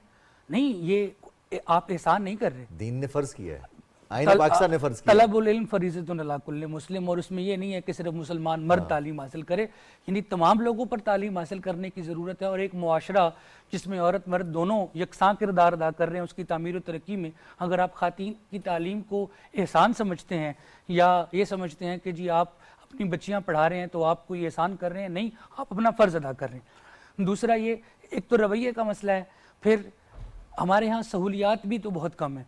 मसलन अगर पाकिस्तान में 1,33,000 प्राइमरी स्कूल एग्जिस्ट करते हैं तो मिडिल स्कूल्स की तादाद सिर्फ 30,000 है। तो ड्रॉप आउट आप इससे और अंदाजा फिर लगा उसी तरीके से यूनिवर्सिटी की तादाद और भी इसी कम। तरह, मतलब पाकिस्तान में ख़वातीन की कुल तादाद का जो यूनिवर्सिटी गोइंग एज में है महज 2% ऐसा है जो हायर एजुकेशन हासिल कर रहा है। फिर आजकल चूँकि महंगाई का आलम है तो पब्लिक सेक्टर यूनिवर्सिटियों में भी फ़ीसें ज़्यादा हो गई हैं, ऐसे ही। प्राइवेट सेक्टर में तो फ़ीसें ज़्यादा हैं ही हैं। तो वालिदैन के लिए सरकारी यूनिवर्सिटियों की भी फ़ीसें बर्दाश्त करना, फिर बेटों को पढ़ाने का ही होता है ना कि जी हम मरते दम तक ये हमें कमा कर दे रहा होगा। बेटी को अगर पढ़ा भी लूँ और अगर ये किसी न किसी तरह से इंडिपेंडेंट हो भी जाए माशी तौर पर, तो इसने कल कल अपने घर चले जाना है तो किसी और के ख़ानदान को नहीं, अगर बेटी सपोर्ट करने की भी कोशिश करे तो वही रिवायात वाली बात है और बिल्कुल, स्टीरियोटाइप्स है हाँ, कि अगर बेटी अपने वालिदैन की बुढ़ापे में मदद करना चाह रही है, खिदमत करना चाह रही है, तो उसको सिर्फ ये कह के इनकार कर दिया जाता है कि हम नहीं, बेटियों का नहीं बेटियों से नहीं लेते नहीं हैं। लेते। तो फिर शोधु साहब ये तासुब तो फिर हम घर से ही शुरू हो चुका है ना। तो Exactly. हमें इस रवैये को तब्दील करने की ज़रूरत भी तो घर से ही है। तो इसमें अब देखिए शहज़ाद साहब आप चूँकि उस्ताद हैं और उस्ताद वालिदैन के बाद जो रूहानी वालिदैन का दर्जा उस्ताद उस्तानी को हासिल हो जाता है, तो बच्चों को ख़ास तौर पर बच्चियों को जब आप तालीम देते हैं और तालीम के साथ अपनी एक्सपर्टीज़ ख़ास तौर पर स्किल डेवलपमेंट और मुख्तलिफ़ फील्ड्स में एक्सपीरियंस करना, अगर ये जॉब हमारी एजुकेशन के साथ साथ पैरेलल चल पड़े तो ये कितना अच्छा हो जाएगा, ताकि अगर वो शादी से पहले ही ऐसा ना हो कि एजुकेशन ख़त्म हुई और साथ शादी हो गई और शादी की वजह से एजुकेशन ख़त्म हो गई। एक स्किल है और उस स्किल की वजह से वो अपना घर भी बेहतर कर रही हैं और अपनी ज़िंदगी को, अपनी तालीम को प्रोडक्टिव भी बना रही हैं। हमारे पास ऐसी कई मिसालें हैं, लेकिन अगेन वही मिसालें हैं, 100 में से 2 लोग, 1000 में से 10 लोग। पाकिस्तान में एक और मसला पैदा हो गया है पिछले चंद सालों से, वो ये कि हमें इंजीनियरिंग और तिब की तालीम के अलावा किसी और तरह की तालीम को हम वो किसी खातिर में ही नहीं लाते। हमें यही लगता है कि या बच्चा पढ़ रहा है तो डॉक्टर बनेगा, या बच्चा पढ़ रहा है तो इंजीनियर बन रहा है। यही बच्चियों के साथ भी है। तो समाजी उलूम जो हैं, पॉलिटिकल साइंस, इस्लामियात, सोशियोलॉजी, एंथ्रोपोलॉजी, ये जितने भी मज़ामीन हैं जिनको हम मार्केट ओरिएंटेड सब्जेक्ट्स नहीं कहते, नहीं समझते। जो एक सोसाइटी को ज़िंदा रहने में, एक सोसाइटी में इनोवेशन लाने में, तख्लीक़ात लाने में, क्रिएटिव थिंकिंग पैदा करने में, क्रिटिकल सोच पैदा करने में बुनियादी हैसियत के हामिल हैं। हमारी कॉलेजों यूनिवर्सिटियों में फ़लसफ़े डिपार्टमेंट ख़त्म हो रहे हैं, अदब के डिपार्टमेंट्स ख़त्म हो रहे हैं, सोशल साइंसेज़ के डिपार्टमेंट ख़त्म हो रहे हैं, क्योंकि मार्केट में इन सब्जेक्ट्स की यूटिलिटी नहीं है। तो एक वो आंखों पर कंटोप चढ़ाकर डॉक्टर है तो और ज़ाहिर है वो अदब जो पाकिस्तान का खासा रहा है, वो अदब जो हमारी न सिर्फ शख्सी आज़ादी बल्कि हमेशा हमारे साथ रहा है। जाते जाते एक सवाल, ब्रेक पे जाने से पहले एक सवाल और आपसे मैं करना चाहूँगी कि कहीं ना इनडायरेक्टली औरतों के ऊपर भी ये एक चीज़ इम्पोज की जाती है कि जी मैट्रिक कर ले काफ़ी है, फिर शादी कर देनी है, इंटर कर ले काफ़ी है, फिर शादी।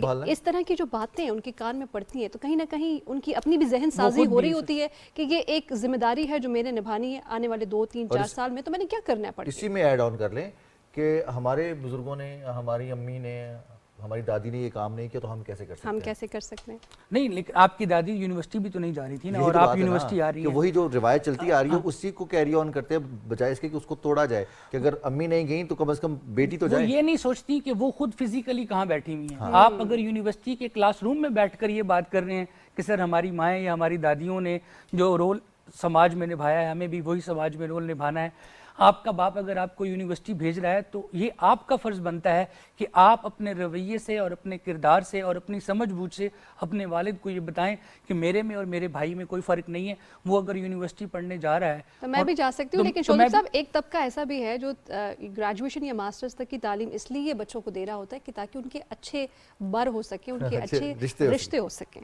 तो फिर वो पाकिस्तान में 70-80% डॉक्टर्स ख़वातीन जो पब्लिक सेक्टर यूनिवर्सिटी से पढ़ती हैं वो शादी करके प्रैक्टिस नहीं कर रही, सोसाइटी को सर्व नहीं कर रही। ये जो करप्शन है ना, मोरल करप्शन हमारे मुआशरे में, जो हमारी अपनी है, वो उसके जिम्मेदार हम खुद शोज़ब अस्करी साहब बहुत शुक्रिया। वक्त हमारे पास तकरीबन ख़त्म हो चुका है। आपकी आमद का बहुत शुक्रिया, आपने बड़े अहम मौजू पे बात की। हमें न्यूज़ ब्रेक की जानिब बढ़ना है और न्यूज़ ब्रेक के बाद वापस आएंगे तो कुछ मौज़ूआत पर भी बात करेंगे और साथ साथ दुनिया में क्या हो रहा है कुछ इंटरेस्टिंग न्यूज़ से भी आपको आगाह करेंगे। आप हमारे साथ रहिए। सुबह पाकिस्तान में कहेंगे एक बार फिर आपको वेलकम। नाज़रीन, जब भी फैशन की बात आती है तो पेरिस फैशन वीक को याद रखना बहुत ही ज़रूरी होता है। और पेरिस फैशन वीक में ऐसे ऐसे फैशन आते हैं, इतने इतने जदीद फैशन आते हैं जो दुनिया भर में हर साल अपने नक्श छोड़ जाते हैं। जिद्दत इतनी ज़्यादा होती है कि हैरान भी करते हैं और परेशान भी करते हैं। हैरान ऐसे करते हैं कि अच्छा ये भी हो सकता है, और परेशान ऐसे करते हैं कि ये कैसे किया। बिल्कुल इसी तरह फ्रांस में से ताल्लुक़ रखने वाली एक कंपनी ने एक ऐसा पर्स बनाया है नाज़रीन जिसका 99% हिस्सा हवा पर मुश्तमिल है और 1% हिस्सा जो है वो ग्लास पर यानी कि शीशे पर मुश्तमिल है। 33 ग्राम इसका वज़न है। कितना लाइट वेट पर्स होगा ये। इसमें आएगा क्या? और अगर ये उड़ जाए तो हवा में? अच्छा, ये बताया जा रहा है कि ये बादल जैसा ये पर्स है और सिलिका एरोजेल नामी नैनो मटेरियल से इसको तैयार किया गया है। और सबसे बड़ी चीज़ जो है वो इसमें इस्तेमाल होने वाली वो जेल ही है। मटेरियल ज़मीन का हल्का तरीन ठोस मटेरियल माना जाता है और जो एक खलाई कंपनी है, नासा एजेंसी है, उनकी जानिब से बताया गया है कि अक्सर इसे सितारों के गिर्द जमा करने के लिए इस्तेमाल भी किया जाता है। अब इस पर्स को मुतारिफ़ करवाया गया है तो यकीनी तौर पर इसके पीछे और जो लॉजिक्स हैं वो भी शेयर की गई हैं कि इस पर्स की खासियत क्या है लाइट वेट होने के साथ साथ। अब ये अगर पेरिस फैशन वीक में आया तो फिर ये फैशन का हिस्सा तो बनेगा। आने वाले दिनों में हम देखेंगे कि लोग इसका इस्तेमाल कर रहे हैं। और बिल्कुल बिल्कुल ठीक चलिए है जी, जी। अब इसके साथ साथ हम बात करते हैं कि अक्सर लोग ये कहते हैं जी कि हमने सारी ज़िंदगी इतना ज़्यादा सो के क्या करना है, क्योंकि तीसरा हिस्सा अपने दिन का जो रिकमेंडेड है डॉक्टर्स की जानिब से और माहिरीन सेहत की जानिब से कि कम से कम 8 घंटे की नींद होनी चाहिए। और अगर हम देख रहे हो ये तीसरा हिस्सा बनता है हमारे 24 घंटे का, तो ये तीसरा हिस्सा ज़िंदगी का सो के गुजार दें, ये नहीं होना चाहिए। हमें ज़िंदगी से ज़्यादा लुत्फ़अंदोज़ होना चाहिए। लेकिन अब माहिरीन ने ख़बरदार किया है कि वो लोग जो 6 घंटे से कम नींद देते हैं वो मुख्तलिफ बीमारियों का शिकार हो सकते और हैं। न सिर्फ ये बल्कि ये भी जहन में रखना ज़रूरी है कि चाहे आप बहुत खुश खुराक हों, बहुत अच्छी ग़िज़ा खाते हों, लेकिन अगर नींद कम है तो 16% यानी कि 16% ऐसे चांसेस हैं कि आप डायबिटीज़ 2 के पेशेंट बन सकते हैं उन लोगों के मुकाबले में जो कि 7 घंटे या 8 घंटे या 10 घंटे नींद पूरी करते हैं। तो अच्छी खुराक और अच्छी ग़िज़ा के साथ साथ बहुत ज़रूरी है कि आप नींद भी पूरी करें ताकि जो खुराक आप खा रहे हैं वो आपके लिए सेहत अफ़ज़ा हो, ना कि आप डायबिटीज़ 2 के पेशेंट बन जाएं। जी, और अब कुछ बात करेंगे। हम अक्सर देखते हैं ज़िंदगी में ऐसे अनोखे काम जो कि जैसे हमने आपको पर्स का बताया है या फिर कम सोने वाले लोग होते हैं और बारहा इसका जिक्र भी करते हैं। ऐसी ज़िंदगी में कुछ ऐसे लोग भी हमें मिलते हैं और कुछ लोग तो अचानक ही मिल जाते हैं कि वैसा मुनफरद काम करते हैं, ऐसे मुनफरद अंदाज से काम करते हैं कि फ़ौरन से पहले दिल खुश होता है कि अच्छा ये काम इतनी खूबसूरती से, इतनी सादगी से भी हो सकता है, इसमें कोई मज़ायका नहीं है। अब हम ऐसी ही कुछ बात करेंगे सुबह पाकिस्तान में। अपने प्रोग्राम में ऐसे वीलॉगर से आपका तारुफ करवाएंगे जो कि ना सिर्फ कम उम्र भी हैं बल्कि उन्होंने साथ ही साथ उन्होंने जो अपने एक रवायती अंदाज में वीडियो शूट किया। बहुत ही खूबसूरत अंदाज है। हम बात कर रहे हैं गिलगित बाल्टिस्तान के 6 साला शिराज की, जो सोशल मीडिया पे शराजी के नाम से मशहूर हैं। सियाचिन से उनका ताल्लुक है। उनकी प्यारी सी छोटी सी बहन है जिसका नाम है मुस्कान। अब कुछ दिन कबल की बात है, मुस्कान गुम गई थी तो शिराज कह रहा था मुस्कान गुम गया, बर्फबारी हो गया, धूप आ गया। बहुत ही प्यारा उसका तरीका है, गुफ्तगू है, तर्ज तखातुब है जिससे वो बात करता है। हम बात भी करेंगे, हमारे साथ शिराज मौजूद है, लेकिन उससे पहले हम दिखाएंगे शिराज की आपको एक वीडियो जो कि बहुत वायरल है। नाज़रीन, कैसे आप सब उम्मीद करना खैरियत होंगे। तो ये देखो अभी सुबह सुबह का टाइम है, बहुत बर्बादी हो गया था यहाँ, फिर खत्म हो गया है बर्बादी यहाँ पे नहीं है तो मुझे बहुत गुस्सा होते हैं। मुस्कान, आपको बर्बादी पसंद है या धूप पसंद है? बर्बादी पसंद है रखो, ठीक है। अब मेरी बहन आपको सलाम करेगी। ये लो मुस्कान मोबाइल। नाज़रीन के साथ सुनगे। ये देखो मेरे भाई है। अभी ये देखो। अच्छा, इतने मासूम बच्चे हैं ये रिजवान के, इनसे प्रॉपरली इतने छोटे बच्चे हैं कि खैरियत भी सही तरीके से नहीं बोला जा रहा, बर्फबारी भी सही से नहीं बोला जा रहा, और वो व्लॉग बना रहे हैं और इतने फेमस हो रहे हैं वो व्लॉग। हमारे साथ मौजूद हैं, यही मासूमियत जो कि अच्छी लगती है। बिल्कुल, हमारे साथ मौजूद हैं शिराज, उनकी जानिब बढ़ जाएंगे। शिराज, अस्सलाम वालेकुम, खैरियत से हैं आप? वालेकुम सलाम। कैसे हो? मैं ठीक हूँ, आप कैसे हैं? मुस्कान नजर नहीं आ रही। मुस्कान यहाँ पे नहीं है, यहाँ तो दूर जगह है ना। अच्छा, दूर जगह आए हो। आज तो धूप है। आज तो दूर थोड़ा है। तो बर्फबारी होगी या नहीं होगी? बर्फबारी नहीं हो गया। आज बर्फबारी नहीं होगी। अच्छा शिराज, मैंने देखा कि आपने नया बैग लिया है, आपको पसंद आया आपका नया बैग? बैग नहीं लिया है। स्कूल बैग नहीं लिया आपने? बैग नहीं लिया है। बैग भी लिया है और शॉपिंग भी की है, मैंने देखा। शॉपिंग किया है, बैग नहीं लिया है। बैग नहीं लिया। अच्छा शिराज, आपकी उम्र कितनी है?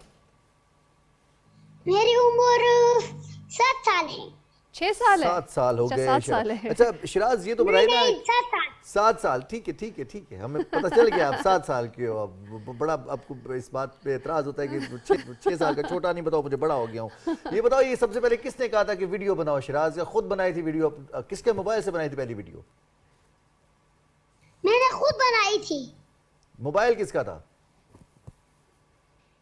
मोबाइल तो मेरे अम्मी का था। अम्मी का पहले मोबाइल पहले था। मोबाइल पहले वो वीडियो बनाया था ना, हाँ। वो मोबाइल मेरे अम्मी का था। अच्छा, अच्छा शिराज, अम्मी ज्यादा प्यार करती हैं आपसे, अब्बू ज्यादा प्यार करते हैं, आपके फैंस आपसे बहुत प्यार करते हैं? मेरे अब्बू ज्यादा प्यार हाँ, करते वो रोकते नहीं होंगे ना, जितनी मर्जी वीडियो बनाओ, जितना मर्जी मोबाइल इस्तेमाल करो। अब्बू तो नहीं मना करते होंगे, अम्मी मना करती होंगी मोबाइल इस्तेमाल करने से। अच्छा ये बताएं, आप पढ़ते भी हैं, छोटे भी हैं, स्कूल भी जाते हैं, ट्यूशन भी जाते हैं, तो कैसे मैनेज करते हैं? ट्यूशन जाते हुए भी व्लॉग बनाते हैं, स्कूल जाते हुए भी व्लॉग बनाते हैं, मैनेज कैसे करते हैं पढ़ाई को?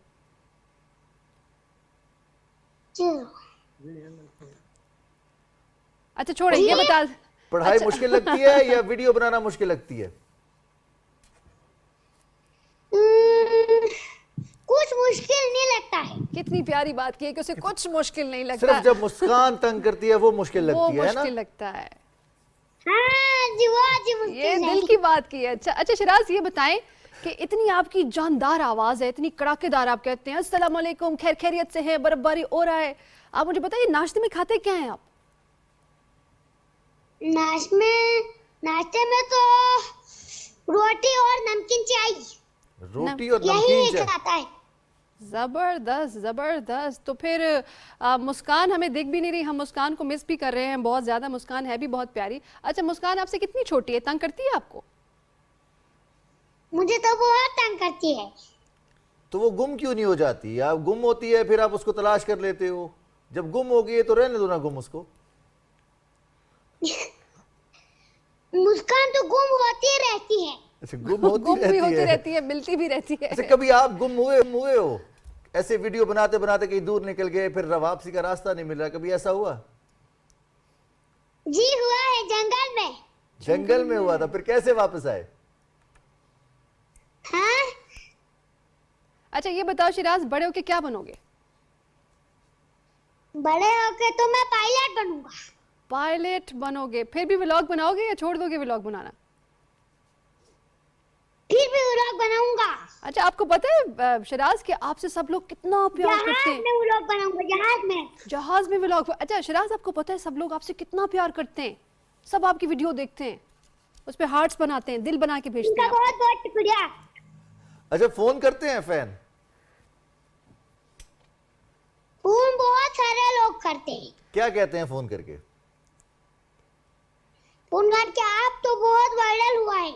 बड़े वो है। अब बड़े वायरल हो गए हैं आप। क्यों? तो कोई आइडिया भी देते हैं कि आप इस पे वीलॉग बनाओ या इस पे वीलॉग बनाओ? जी आपकी किसी बात को ज्यादा पसंद करते हैं जिसका सब जिक्र करते हैं कि ये बात बहुत अच्छी लगती है? जैसे राफिया बाजी ने बोला कि आप जब बोलते हो ना अस्सलाम वालेकुम, सब खैर खैरियत, कौन सी बात आपकी सबसे ज्यादा अच्छी लगती है आपके फैंस को? बहुत अच्छी लगती है। सारी बातें भाई बहुत अच्छी लगती हैं। अच्छा शिराज मुझे ये बता दीजिए, जैसे आप व्लॉग बनाते हैं तो आप स्कूल जाते हैं तो आपके फ्रेंड्स भी, आपके दोस्त आपको कहते होंगे कि शिराज तो व्लॉग बनाता है, वीडियो बनाता है, तो आपको देख देख कर आपके दोस्त भी व्लॉग बना रहे हैं या नहीं? मेरे महमूद हुसैन कहते हैं, मेरे दोस्त महमूद हुसैन। आपके दोस्त क्या? मेरे दोस्त महमूद हुसैन कहते हैं मोहम्मद कहते हुसैन हैं? इनके दोस्त इसके हैं दोस्त जो हैं, कुछ वो कहते इनसे हैं। कहते हैं और वो कुछ कहते हैं कि जी वो भी वीडियो बनाएंगे या फिर वो भी इनकी तरह ही व्लॉगर अच्छा बनेंगे। आपका एक दोस्त मैंने जिलानी भी देखा है, जिलानी आया था, आपने जिलानी को कहा कि जिलानी ये सबसे मिले, तो आपने जिलानी से पूछा कि आप कहाँ जा रहे हो, तो जिलानी ने कहा मैं यहाँ जा रहा हूँ। ऐसी बातें करते हैं प्यारी प्यारी। अच्छा शिराज, ये तो बताया ना आपके इलाके की सबसे खूबसूरत जगह कौन सी, वो आपने अभी तक दिखाई है वीडियो में या अभी दिखानी बाकी है?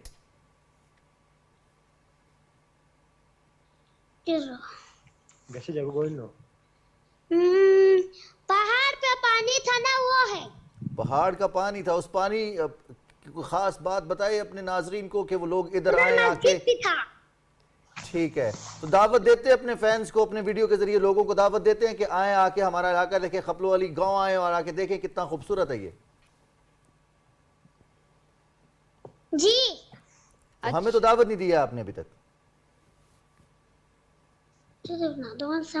हमारे साथ वीडियो बनाएंगे आप? हमें तो हैं? बुलाया ही नहीं है अभी तक। अच्छा शिराज, आपके सामने कैमरा है, ठीक है, और मुझे पता है कि आपके अब्बा भी आपके आसपास मौजूद हैं, तो जैसे आप करते हैं ना कि अस्सलाम वालेकुम, मैं हूँ शिराज, आप खैर खैरियत से हैं, बर्फबारी हो गया, जरा हमें एक बार करके तो दिखाएं कैसे करते हैं।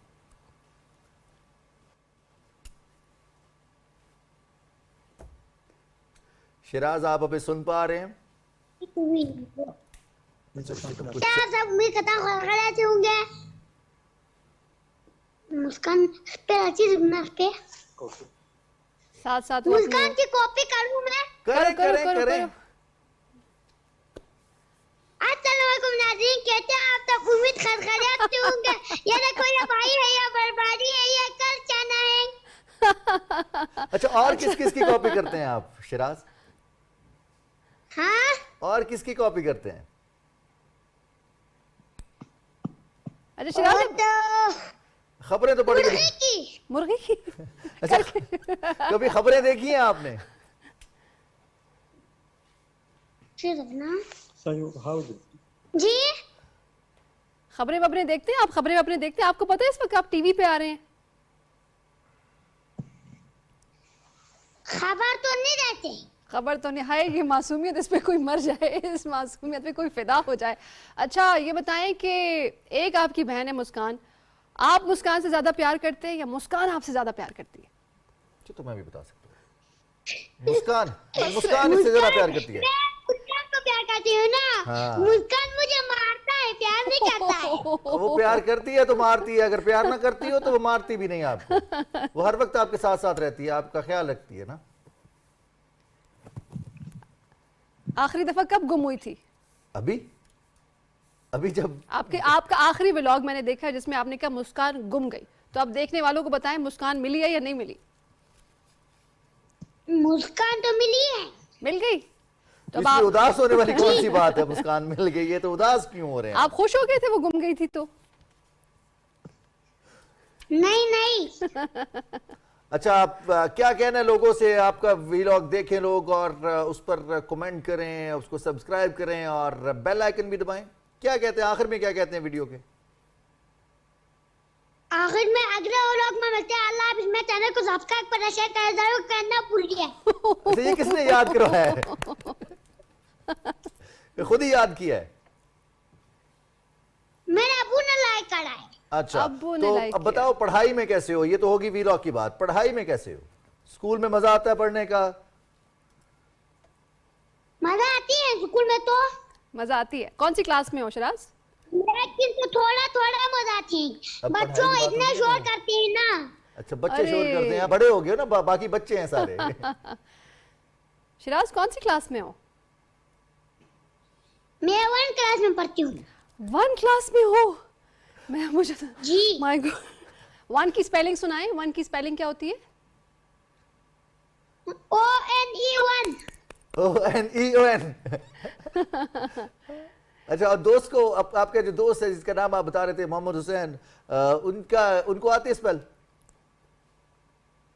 सिबली उनको आती है, मुझसे ज्यादा आती है। उसको आपसे ज्यादा ज्यादा आती आती है। तो आपको है। अंग्रेजी अच्छी लगती है, उर्दू अच्छी लगती है, या जो आपकी अपनी जबान है? बल्ती बोलते हो, शीना बोलते हो? वो बल्ती बोलती है, उर्दू भी बोलती है। अच्छा, उर्दू भी बोलते, बल्ती भी बोलते हैं। तो बल्ती में ये जो बोलते हो आप वीडियो के शुरू में, अस्सलाम वालेकुम, सब खैर खैरियत, ये बल्ती में बोले ना।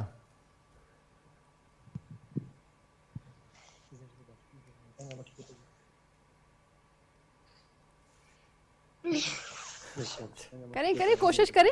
ये मासूमियत है, जब हम रिक्वेस्ट करते हैं तो बच्चे शर्मा जाते हैं। कोई नया टास्क हमने शायद दे दिया है। ठीक है। तो जो आपके हम उम्र हैं, जैसे आपके और लोग देखने वाले हैं जो आपका वीडियो भी देखते हैं, आज आपको टीवी पर देख रहे हैं, आपने कोई पैगाम देना है उन्हें सिवाय इसके कि वो आपका चैनल लाइक करें, शेयर करें, सब्सक्राइब करें, इसके अलावा कोई पैगाम देना है आपने? जी। बताइए क्या कहेंगे लोगों से? अच्छा, लेकिन जाते जाते ना हम एक नगमा भी सुन लेते हैं, पैगाम। कोई पाकिस्तानी गुनगुनाते नगमा हैं? आपको आता है? शिराज को नगमा सुनाएंगे हमें पाकिस्तान के ऊपर? गाना? गाना गाना आती है। सुनाए सुनाए, आती है तो। काबे की रौनक, काबे का मंजर, माशाल्लाह। अल्लाहु अकबर, अल्लाहु अकबर। देखूं तो देखे जाऊं बराबर, अल्लाहु अकबर, अल्लाहु अकबर। क्या माशाल्लाह बात है। माशाल्लाह। माह मुबारक के मुनासबत से रमज़ान की भी आमद है और शिराज ने हमें बहुत प्यारा नात सुनाई है, हम्द सुनाई है। अल्लाहु अकबर, अल्लाहु अकबर। बहुत बहुत शुक्रिया बहुत खुश शिराज। रहिए शिराज, और ऐसे ही कामयाबियां समेटते रहिए, अपने इलाके का नाम और अपने वालिदैन का नाम, अपना नाम ऐसे ही अच्छे लफ्ज़ों में तारीख में लिखवाते रहिए। कम उम्र तरीन व्लॉगर जो कि सिर्फ अपनी मासूमियत की वजह से, अपनी प्यारी प्यारी बातों की वजह से वायरल हुए हैं, और बहुत कम वक्त में इन्होंने यूट्यूब पर सिल्वर बटन भी हासिल किया है। बहुत बड़ी और कामयाबी है जो ये। सबसे अच्छी बात है कि अपनी बहन को साथ साथ रखते हैं। بہت سارے ہم اس سے قبل اپنے سیگمنٹ میں بات کریں اسٹیریوٹائپ، تو بہنوں سے پیار، بہنوں کا پیار بھائیوں کے لیے اور بھائیوں کا پیار بہنوں کے لیے، بالکل کوئی جوڑ نہیں، لازم و ملزوم ہے. اور ایک بات جو مجھے بہت اچھی لگتی ہے نا شراز کی، وہ اتنی خوبصورت اردو بولتا ہے اپنے انداز میں، پھر اپنی زبان بھی بیچ میں بولتا ہے، اور اسے مذکر مونس کا بھی کچھ نہیں پتہ چلتا، اپنی بہن کو بھی وہ مذکر اور اپنے آپ کو بھی وہ مذکر اور مونس کر دیتا ہے. تو اب وقت کے ساتھ ساتھ سیکھ جائے گا. شراز آپ کا بے حد شکریہ، آپ خوش رہیں، آباد رہیں. اور ہم صبح پاکستان پہ جا رہے ہیں بریک پہ. جی بریک کے بعد واپس آئیں گے تو کچھ مزید موضوعات پر بات بھی کریں گے، اور ہمارا ایک اور اہم سیگمنٹ جو ہوا کرتا ہے ہر سوموار، پیر اور جمعرات کو، اس سوال سے بھی آپ کو آگاہ کریں گے.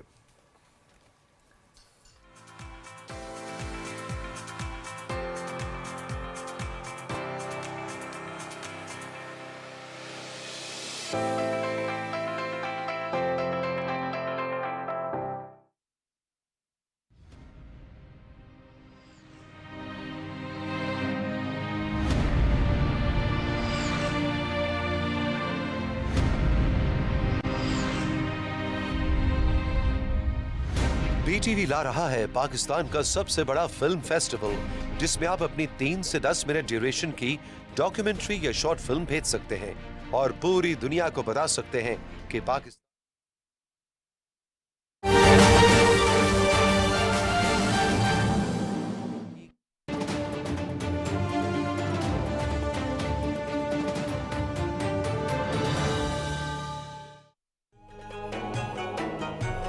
دل میں ہے ورد جاری ہر صبح و شام رب کا، لب پہ ہے نام رب کا، رمضان انعام رب کا، قربانیوں کے جذبے رحمت برستے لمحے، افطار کی بہاریں سجدوں کی یہ قطاریں، مالک دو جہاں کا فرمان آ گیا ہے، رمضان آ گیا ہے، رمضان آ گیا ہے.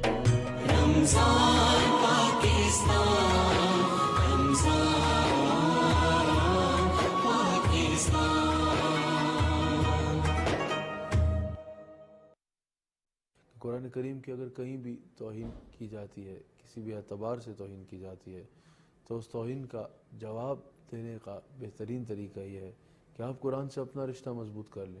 اگر قرآن کی تلاوت نہیں کرتے تو قرآن کی تلاوت کو اپنے معمولات کا حصہ بنائیے. اگر تلاوت کرتے ہیں تو اس کو ترجمے اور تفسیر سے بنا کر اپنی زندگی کا، ترجمے سے اور تفسیر سے سیکھ کر اپنی زندگی کا حصہ بنانے کی کوشش کیجیے.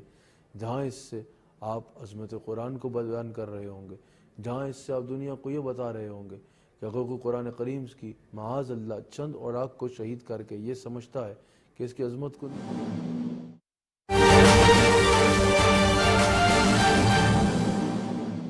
میں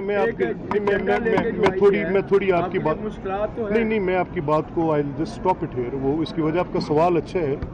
یہ ہنگ پارلیمنٹ کسی صورت نہیں ہے، یہ الائڈ پارٹیز کے ساتھ وی آر آلموسٹ ایٹ 2/3، اور اس میں تو کوئی گنجائش ہی نہیں ہے کہ سب کا دو قسم کی تقسیم ہے. ایک تقسیم ہے جو کھڑی ہے ترقی کے سفر پہ، ایک تقسیم ہے جو کھڑی ہے یہ ایک اس نیریٹو پہ کہ پولیٹیکل سٹیبلٹی دیں، ایک تقسیم ہے جو کھڑی ہے کہ اس کو اختلافات کو بھلائیں، ڈائلاگ کریں، میثاق کی بات کر رہے ہیں، معیشت کی میثاق کی بات کر رہے ہیں، مفاہمت کی بات کر رہے ہیں. اور دوسری طرف کچھ ایسی تقسیم کھڑی ہے جو گمراہی، میرے نزدیک گمراہی پہ ہے، کہ جو سمجھ رہی ہے کہ نہیں گراؤ جلاؤ کرو، جو سمجھ رہی ہے کہ آرسن کرو، جو سمجھ رہی ہے ملک کی انسٹالیشن جلا دو چاہے وہ ملٹری انسٹالیشنز ہیں، اور پھر اگر اس کے بعد لا آف دا لینڈ اپنا رستہ لے تو پھر اس پر ایجیٹیٹ کر کے فردر انارکی پھیلا. تو آئی کلیئرلی سے کہ گورنمنٹ کو اپنا رول پلے کرنا ہے، اینڈ گورنمنٹ ہیز ٹو پیو دا وے. یہ 25 کروڑ لوگوں کے ان مسائل کا حل آپ کو تلاش کرنا ہے جہاں پر غربت نے، بے روزگاری نے پنجے گاڑے ہوئے ہیں. اس چیز سے جان چھڑوانی لازم ہے. مولانا سلمان آپ کے اتحادی رہے ہیں، لیکن لگتا ہے کہ وہ آپ سے ناراض ہو گئے ہیں. وہ کہتے ہیں کہ یہ جو حکومت لائی گئی ہے یہ بیسیکلی اسٹیبلشمنٹ کے ذریعے لائی گئی ہے. تو آپ کیا سمجھتے ہیں کہ وہ تحریک نکالیں گے، سڑکوں پر آئیں گے، احتجاج کریں گے؟ کیا پیغام دیں گے؟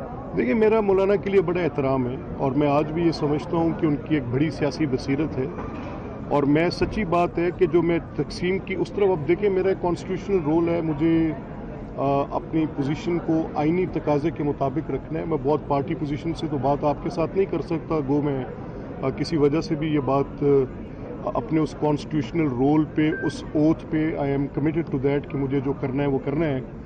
लेकिन देखिए, मौलाना की जो आपने बात की, मैंने तो अपना बहुत कुछ मौलाना से सीखा।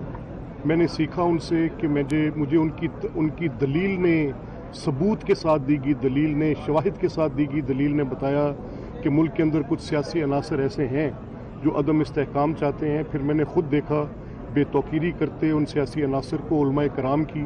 फिर मैंने ख़ुद देखा कि किस तरह बुरे बुरे अलकाब के साथ अवामी इज्तिमात के अंदर लोगों को पुकारा गया, उनकी तहकीर की गई। ये सब मैं देखता रहा। लेकिन मुझे वो मामलात जो मौलाना के थे जिनमें वो बिल्कुल मुकम्मल तौर पे सही अंदाज में ये बात कहते थे, तो मेरी मौलाना के लिए एक बड़ा एहतराम का रिश्ता है उनके साथ हमारा। और वो अगर आज अपनी को बात कह रहे हैं, उनकी बात में ये इस बात का, मैंने आज उनकी एक स्टेटमेंट देखी जिसमें उनका कुछ वो जिक्र कर रहे थे, जिसमें उनके शिकवे कुछ इदारों के साथ हैं, कुछ सियासी लोगों के साथ हैं। तो ये बात भी डायलॉग सी हो सकती है ना। आप कन्फ्रंटेशन के साथ यू विल रीच नोवेयर। अगर आपको किसी अदारे के किरदार पर, उसके सियासी किरदार पर, या उसके इस झगड़े में कि वो मुहाफिज हो तो हम उसकी तकरीम करेंगे, वो फैसला साज ना हो, ये आज मौलाना का बयान है बड़ी पॉलिटिकल कॉनोटेशन में। इट्स गुड स्टेटमेंट, ठीक है। तो ये दलील से बात हो सकती है, इसके ऊपर आपको डायलॉग करना पड़ेगा, आपको बैठना पड़ेगा। अनलेस यू डू दैट आप कहीं पहुंच नहीं पाएंगे, आप झगड़े में रहेंगे। वजह क्या समझते हैं आपके इतिहाद से अलग होने की वजह क्या है? नहीं, देखिए, हम मुख्तलिफुल ख्याल सियासी जमातें हैं, उनकी अपनी सियासी सोच है, उनकी अपनी एक जमात की शूरा है, उसके तहत वो फैसले करते हैं। हम इकट्ठे भी रहे हैं, हम इत्तेहादी के तौर पर भी चले हैं, हम एक मुफाहमत के बंदोबस्त में भी चले हैं, हम मुखासमत के बंदोबस्त में भी चले हैं। कोई बड़ी बात नहीं। साहब तलीमी दरसगाहें जो हैं, ये जो तलीमी दरसगाहें हैं, ये सियासी तरबियत गाहें भी थी, एक अरसे से इसमें भी काफ़ी फ़र्क आया। इस हवाले से क्या समझते हैं, क्या तरजीहात होनी चाहिए आपकी गवर्नमेंट की और क्या है? नहीं, देखिए, मेरी गवर्नमेंट तो नहीं है, मैं गवर्नमेंट नहीं हूँ। मैं तो ये काम कर सकता हूँ जो, और मेरे अभी आपके यहाँ आने से मुझे पता चला और मेरे ज़हन में ये ख्याल है, मैं डॉक्टर साहब के साथ, इनके फैकल्टी मेंबर्स के साथ बैठूंगा। मैं चाहता हूँ कि पंजाब यूनिवर्सिटी, पंजाब असेंबली के साथ इन कोलैबोरेशन कुछ पार्लियामेंट्री प्रैक्टिसेस के कोर्सेज को अडॉप्ट कराएं और हम वहाँ पर कोई एक यूथ पार्लियामेंट के नाम पे कुछ इस तरह के अच्छे एक्ट्स करें जो दुनिया में पार्लियामेंट्री प्रैक्टिसेस में हैं। तो मैं पंजाब यूनिवर्सिटी के ज़ोमा को दावत दूंगा कि मेरे पास वहाँ तशरीफ़ लाएं और इसमें बैठ के हमको प्लान चॉक आउट करें। Thank you very much. Thank you very much. Speaker Punjab assembly Malik Ahmad Khan media से गुफ्तगू कर रहे थे। उनका कहना था कि कुछ अनासिर सियासी अदम इस्तेहकाम चाहते हैं, गवर्नमेंट को अपना किरदार अदा करना है। उनका मजीद कहना था कि लोगों के मसाइल का हल तलाश करना है, अवाम के मसाइल का हल अव्वलीन तरजीह है। नाज़रीन, ये थी PTV की ताज़ा तरीन।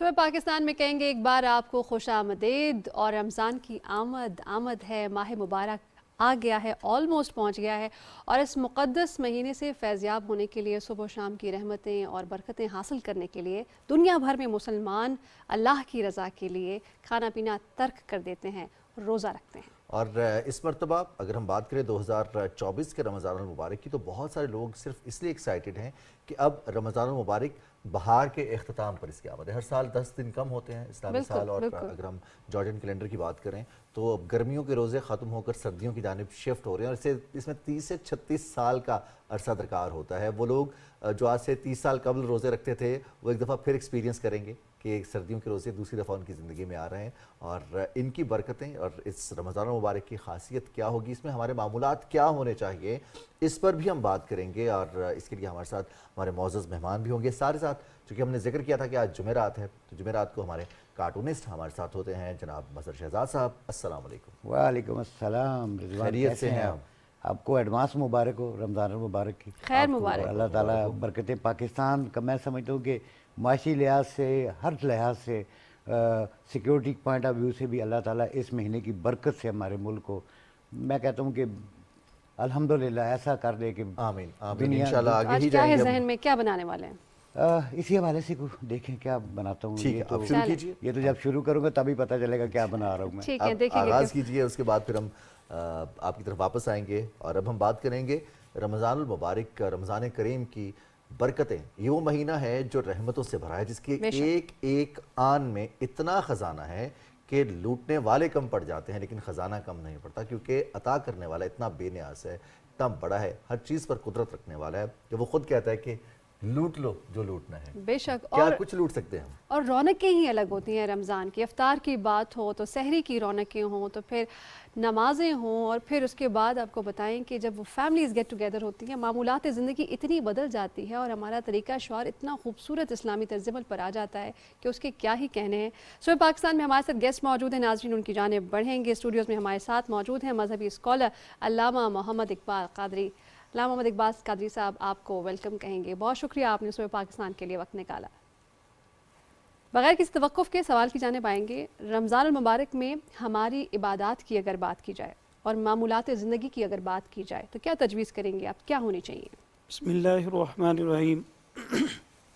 तो कुरान करीम में ही अल्लाह ताला ने सूरतुल बकरा आया करीमा नंबर 83 में अल्लाह ताला इरशाद फरमाते हैं, बिस्मिल्लाहिर्रहमानिर्रहीम, या अय्युहल्लज़ीना आमनू कुतिब अलैकुमुस्सियाम कमा कुतिब अलल्लज़ीना मिन क़ब्लिकुम लअल्लकुम तत्तकून, कि ए ईमान वालों, तुम पर रमज़ान के रोज़े फ़र्ज़ किए गए हैं जिस तरह तुमसे पहले लोगों पर रोज़े फ़र्ज़ किए गए थे, और साथ ही उसका माहसल बता दिया कि रोज़ा रखोगे तो होगा क्या, लअल्लकुम तत्तकून, तुम मुत्तकी बन जाओगे। वाह।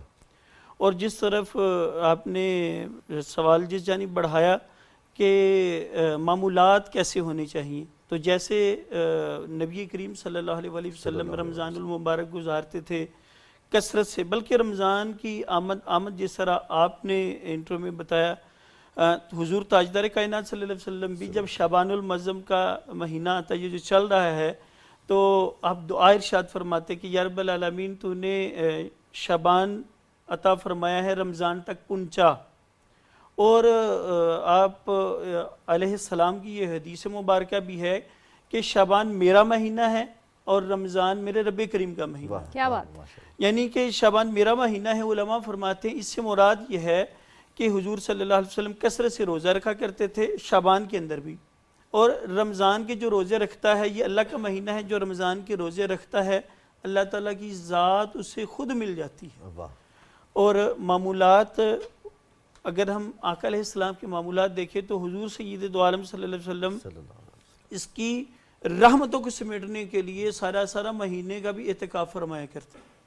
ये रसूल करीम सल्लल्लाहु अलैहि वसल्लम ने फरमाया, पहले 10 दिन आपने एहतिकाफ फरमाया रमज़ान के, तो आका अलैहिस्सलाम फरमाते मुझे बताया गया कि भाई ये जो लैलतुल कद्र है ये पहले 10 दिनों में नहीं है, फिर मैंने अगले 10 दिन एहतिकाफ किया, फिर वही आई कि ये अगले 10 दिनों में भी नहीं है, तो फिर वही आई कि जी तीसरे अशरे में है, तो फिर आका अलैहिस्सलाम ने लैलतुल कद्र की तलाश में 30 दिन का एहतिकाफ किया। सुभान अल्लाह। और कसरत से फिर हुजूर सय्यद दो आलम सल्लल्लाहु अलैहि वसल्लम क़याम भी फरमाया करते।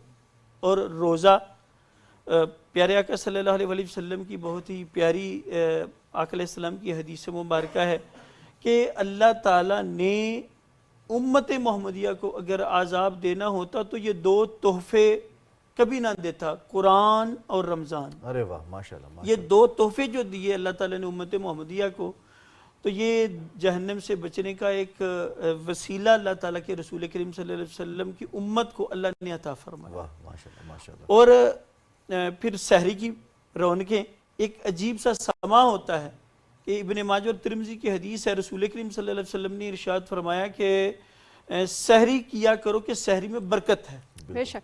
और दूसरी हदीस मुबारक मिशकात शरीफ की कि सहरी खाया करो कि सहरी से मदद लिया करो।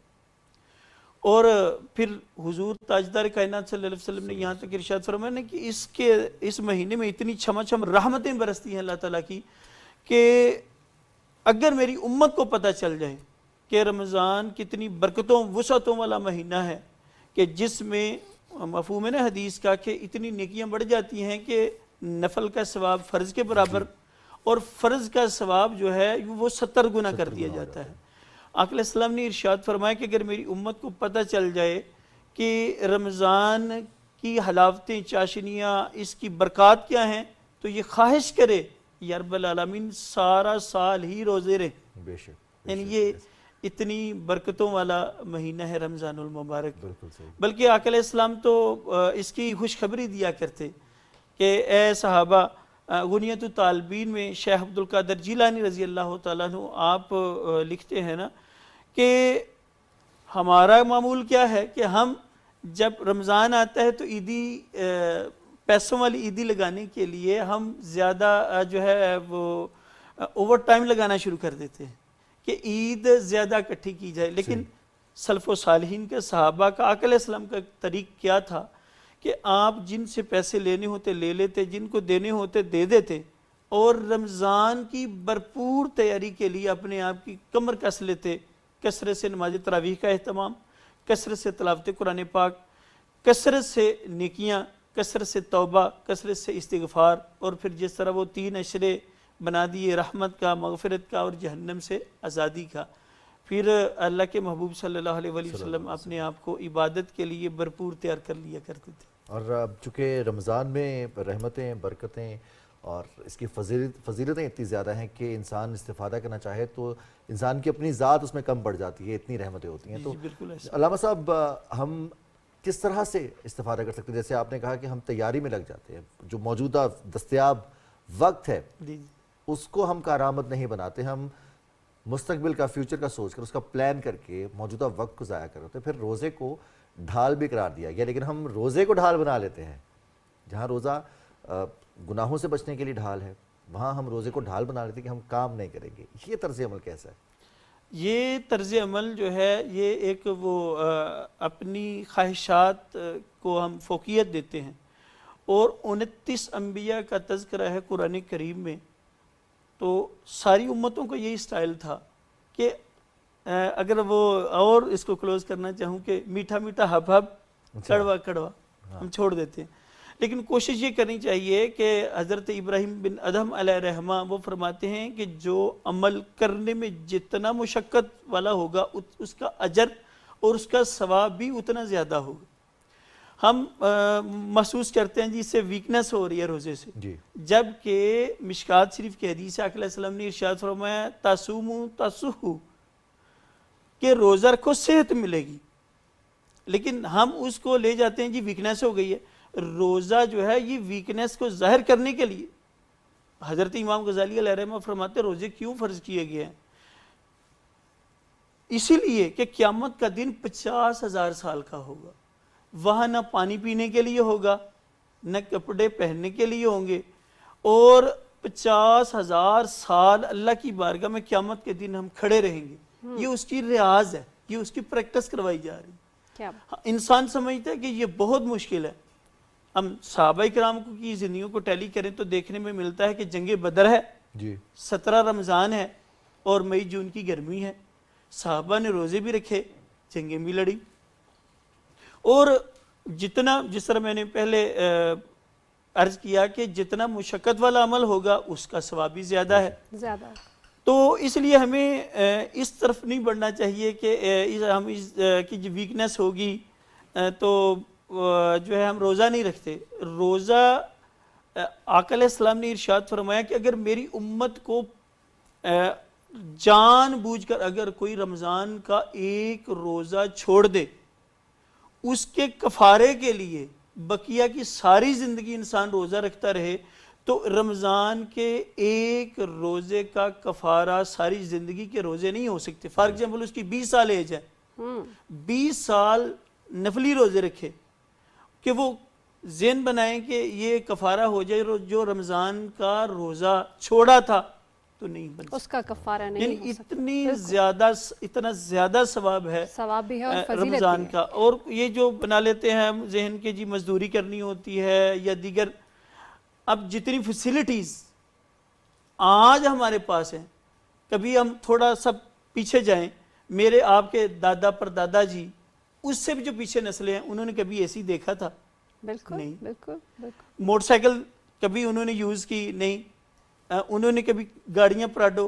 اللہ تعالیٰ نے وسیع نعمتیں دی ہیں، یعنی ان سے زیادہ اللہ نے ہمیں وسعتیں دے دی ہیں، اور اس سے بھی ہم سہل نازک ہو گئے ہیں ان سے بھی. تو جب اللہ تعالیٰ کی نعمتیں زیادہ ملیں تو اللہ تعالیٰ کا شکر بھی ہمیں زیادہ بجا لانا چاہیے، چھوٹی چھوٹی چیزوں کو عذر نہیں بنانا چاہیے، بالکل عذر نہیں بنانا چاہیے، اور تمام تر نعمتوں کا شکر ادا کرنا چاہیے، کیونکہ شکر پر ہی نعمت ہے۔ آگے بڑھائیں گے اس ڈسکشن کو علامہ محمد اقبال قادری صاحب۔ جب ہم بات کرتے ہیں نا حضور پاک صلی اللہ علیہ وآلہ وسلم کے اسوہ حسنہ کی، تو حضور پرنور ہمارے لیے سرچشمہ ہدایت ہیں۔ تو رمضان المبارک کا جب ماہ مبارک آیا کرتا تھا ان کی زندگی میں، تو کیا ان کے معمولات ہوتے تھے؟ ام المومنین حضرت عائشہ صدیقہ رضی اللہ تعالیٰ عنہ فرماتی ہیں کہ جب رمضان کا مہینہ آتا تو حضور سید دو عالم صلی اللہ علیہ وسلم دیگر جتنے بھی جنگوں والے دیگر معاملات ہیں ان کو کلوز کر کے تو مسجد کو اپنا دیکھیں نا، اعتکاف ایک عظیم سنت ہے جس سے میں نے عرض کیا کہ آقا علیہ السلام نے زندگی میں سارا مہینہ بھی روزے رکھے، وہ اعتکاف فرمایا ہے، اور حضور سید دو عالم صلی اللہ علیہ وسلم کثرت سے تلاوت قرآن پاک فرماتے اور کثرت سے ذکر اذکار اور قیام اللیل۔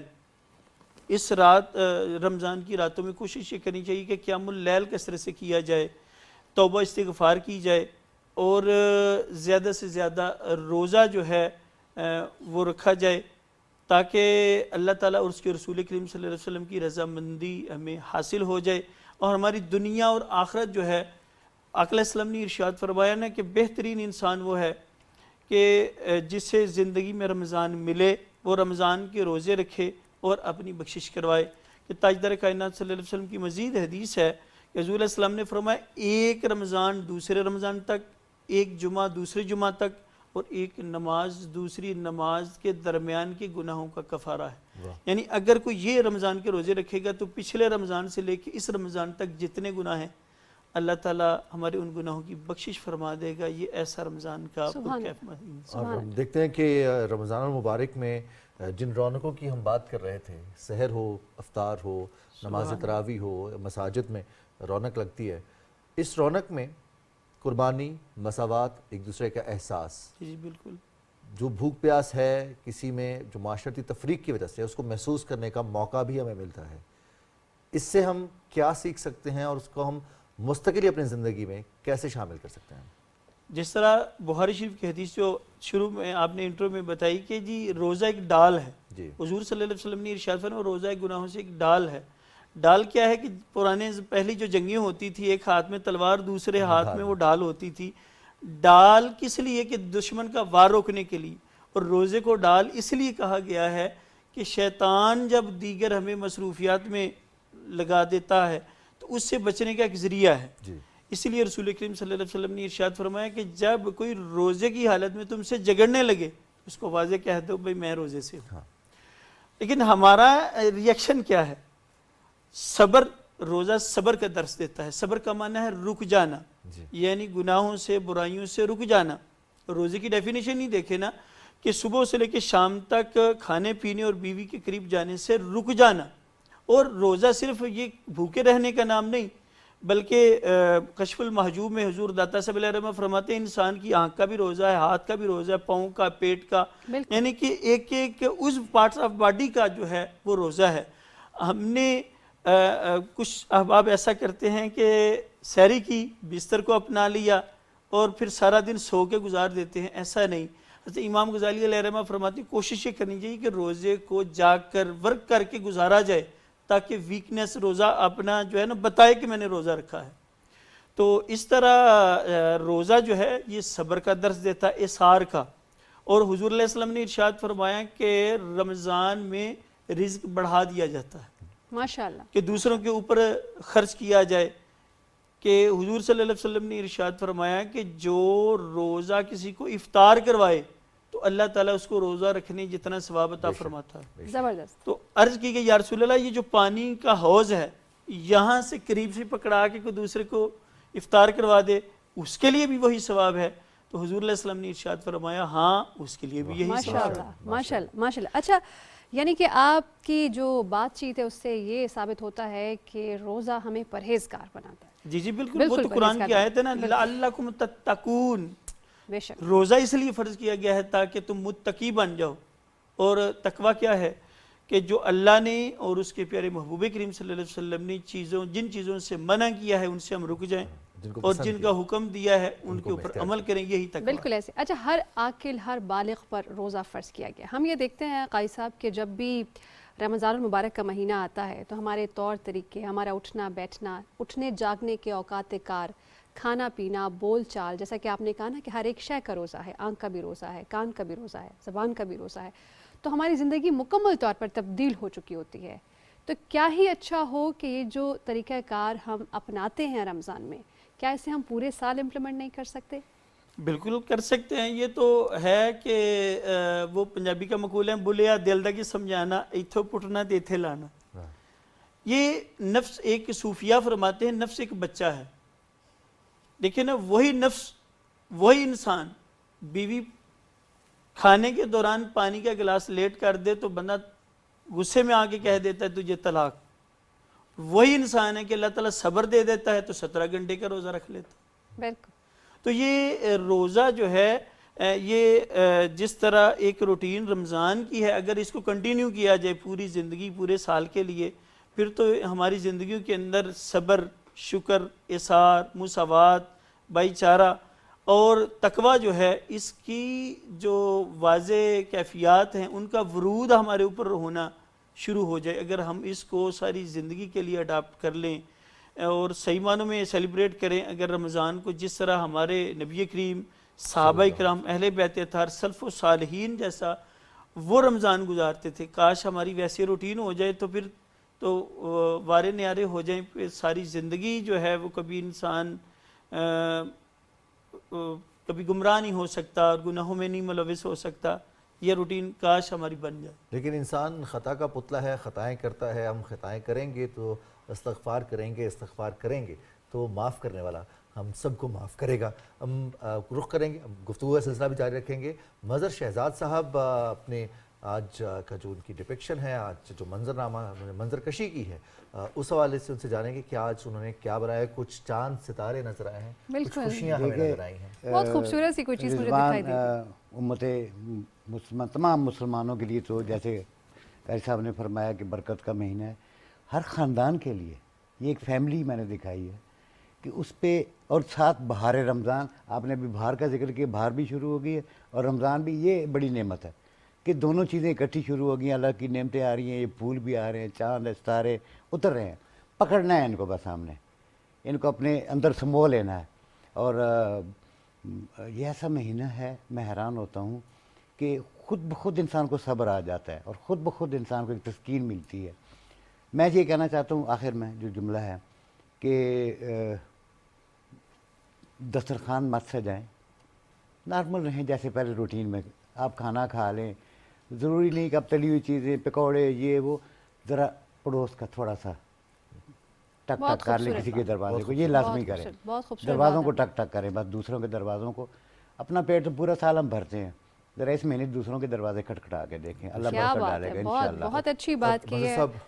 آپ کا بہت شکریہ. اور اسی بات کے حوالے سے ہم قاضی صاحب سے بھی جانیں گے کہ یہ کتنا ضروری ہے جو سادگی اختیار کرنا, اور پھر اس ماہ مبارک میں جو ہم پرتعیش اشیاء ہیں ان کا استعمال بڑھا دیتے ہیں اور ان کو ترک کر دینا, یہ قربانی میں ہی آئے گا اور اس کا الگ سے اجر ملے گا. اور یہ بھی کہ کتنا ضروری ہے, جیسا کہ پڑوسیوں کی بات کی, ان کا خیال رکھنا, انہیں ساتھ رکھنا. جی بالکل. وہ تو اسلام ہمارا جس پوائنٹ آف ویو سے بھی دیکھیں, جس اینگل سے بھی دین اسلام کی تعلیمات کو دیکھیں تو ایک الگ سی خصوصیات نظر آتی ہیں کہ رسول کریم صلی اللہ علیہ وسلم نے ارشاد فرمایا نا کہ اس کی نماز قبول نہیں کہ جس کا ہمسایہ بھوکا ہو.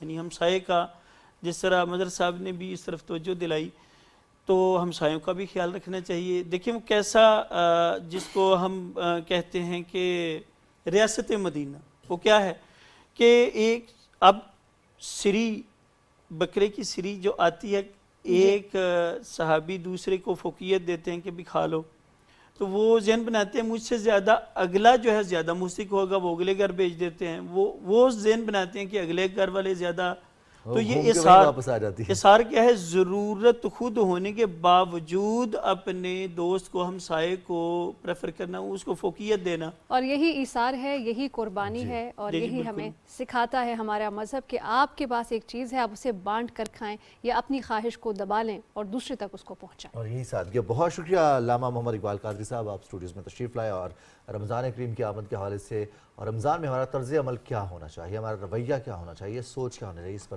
بات کر رہے تھے۔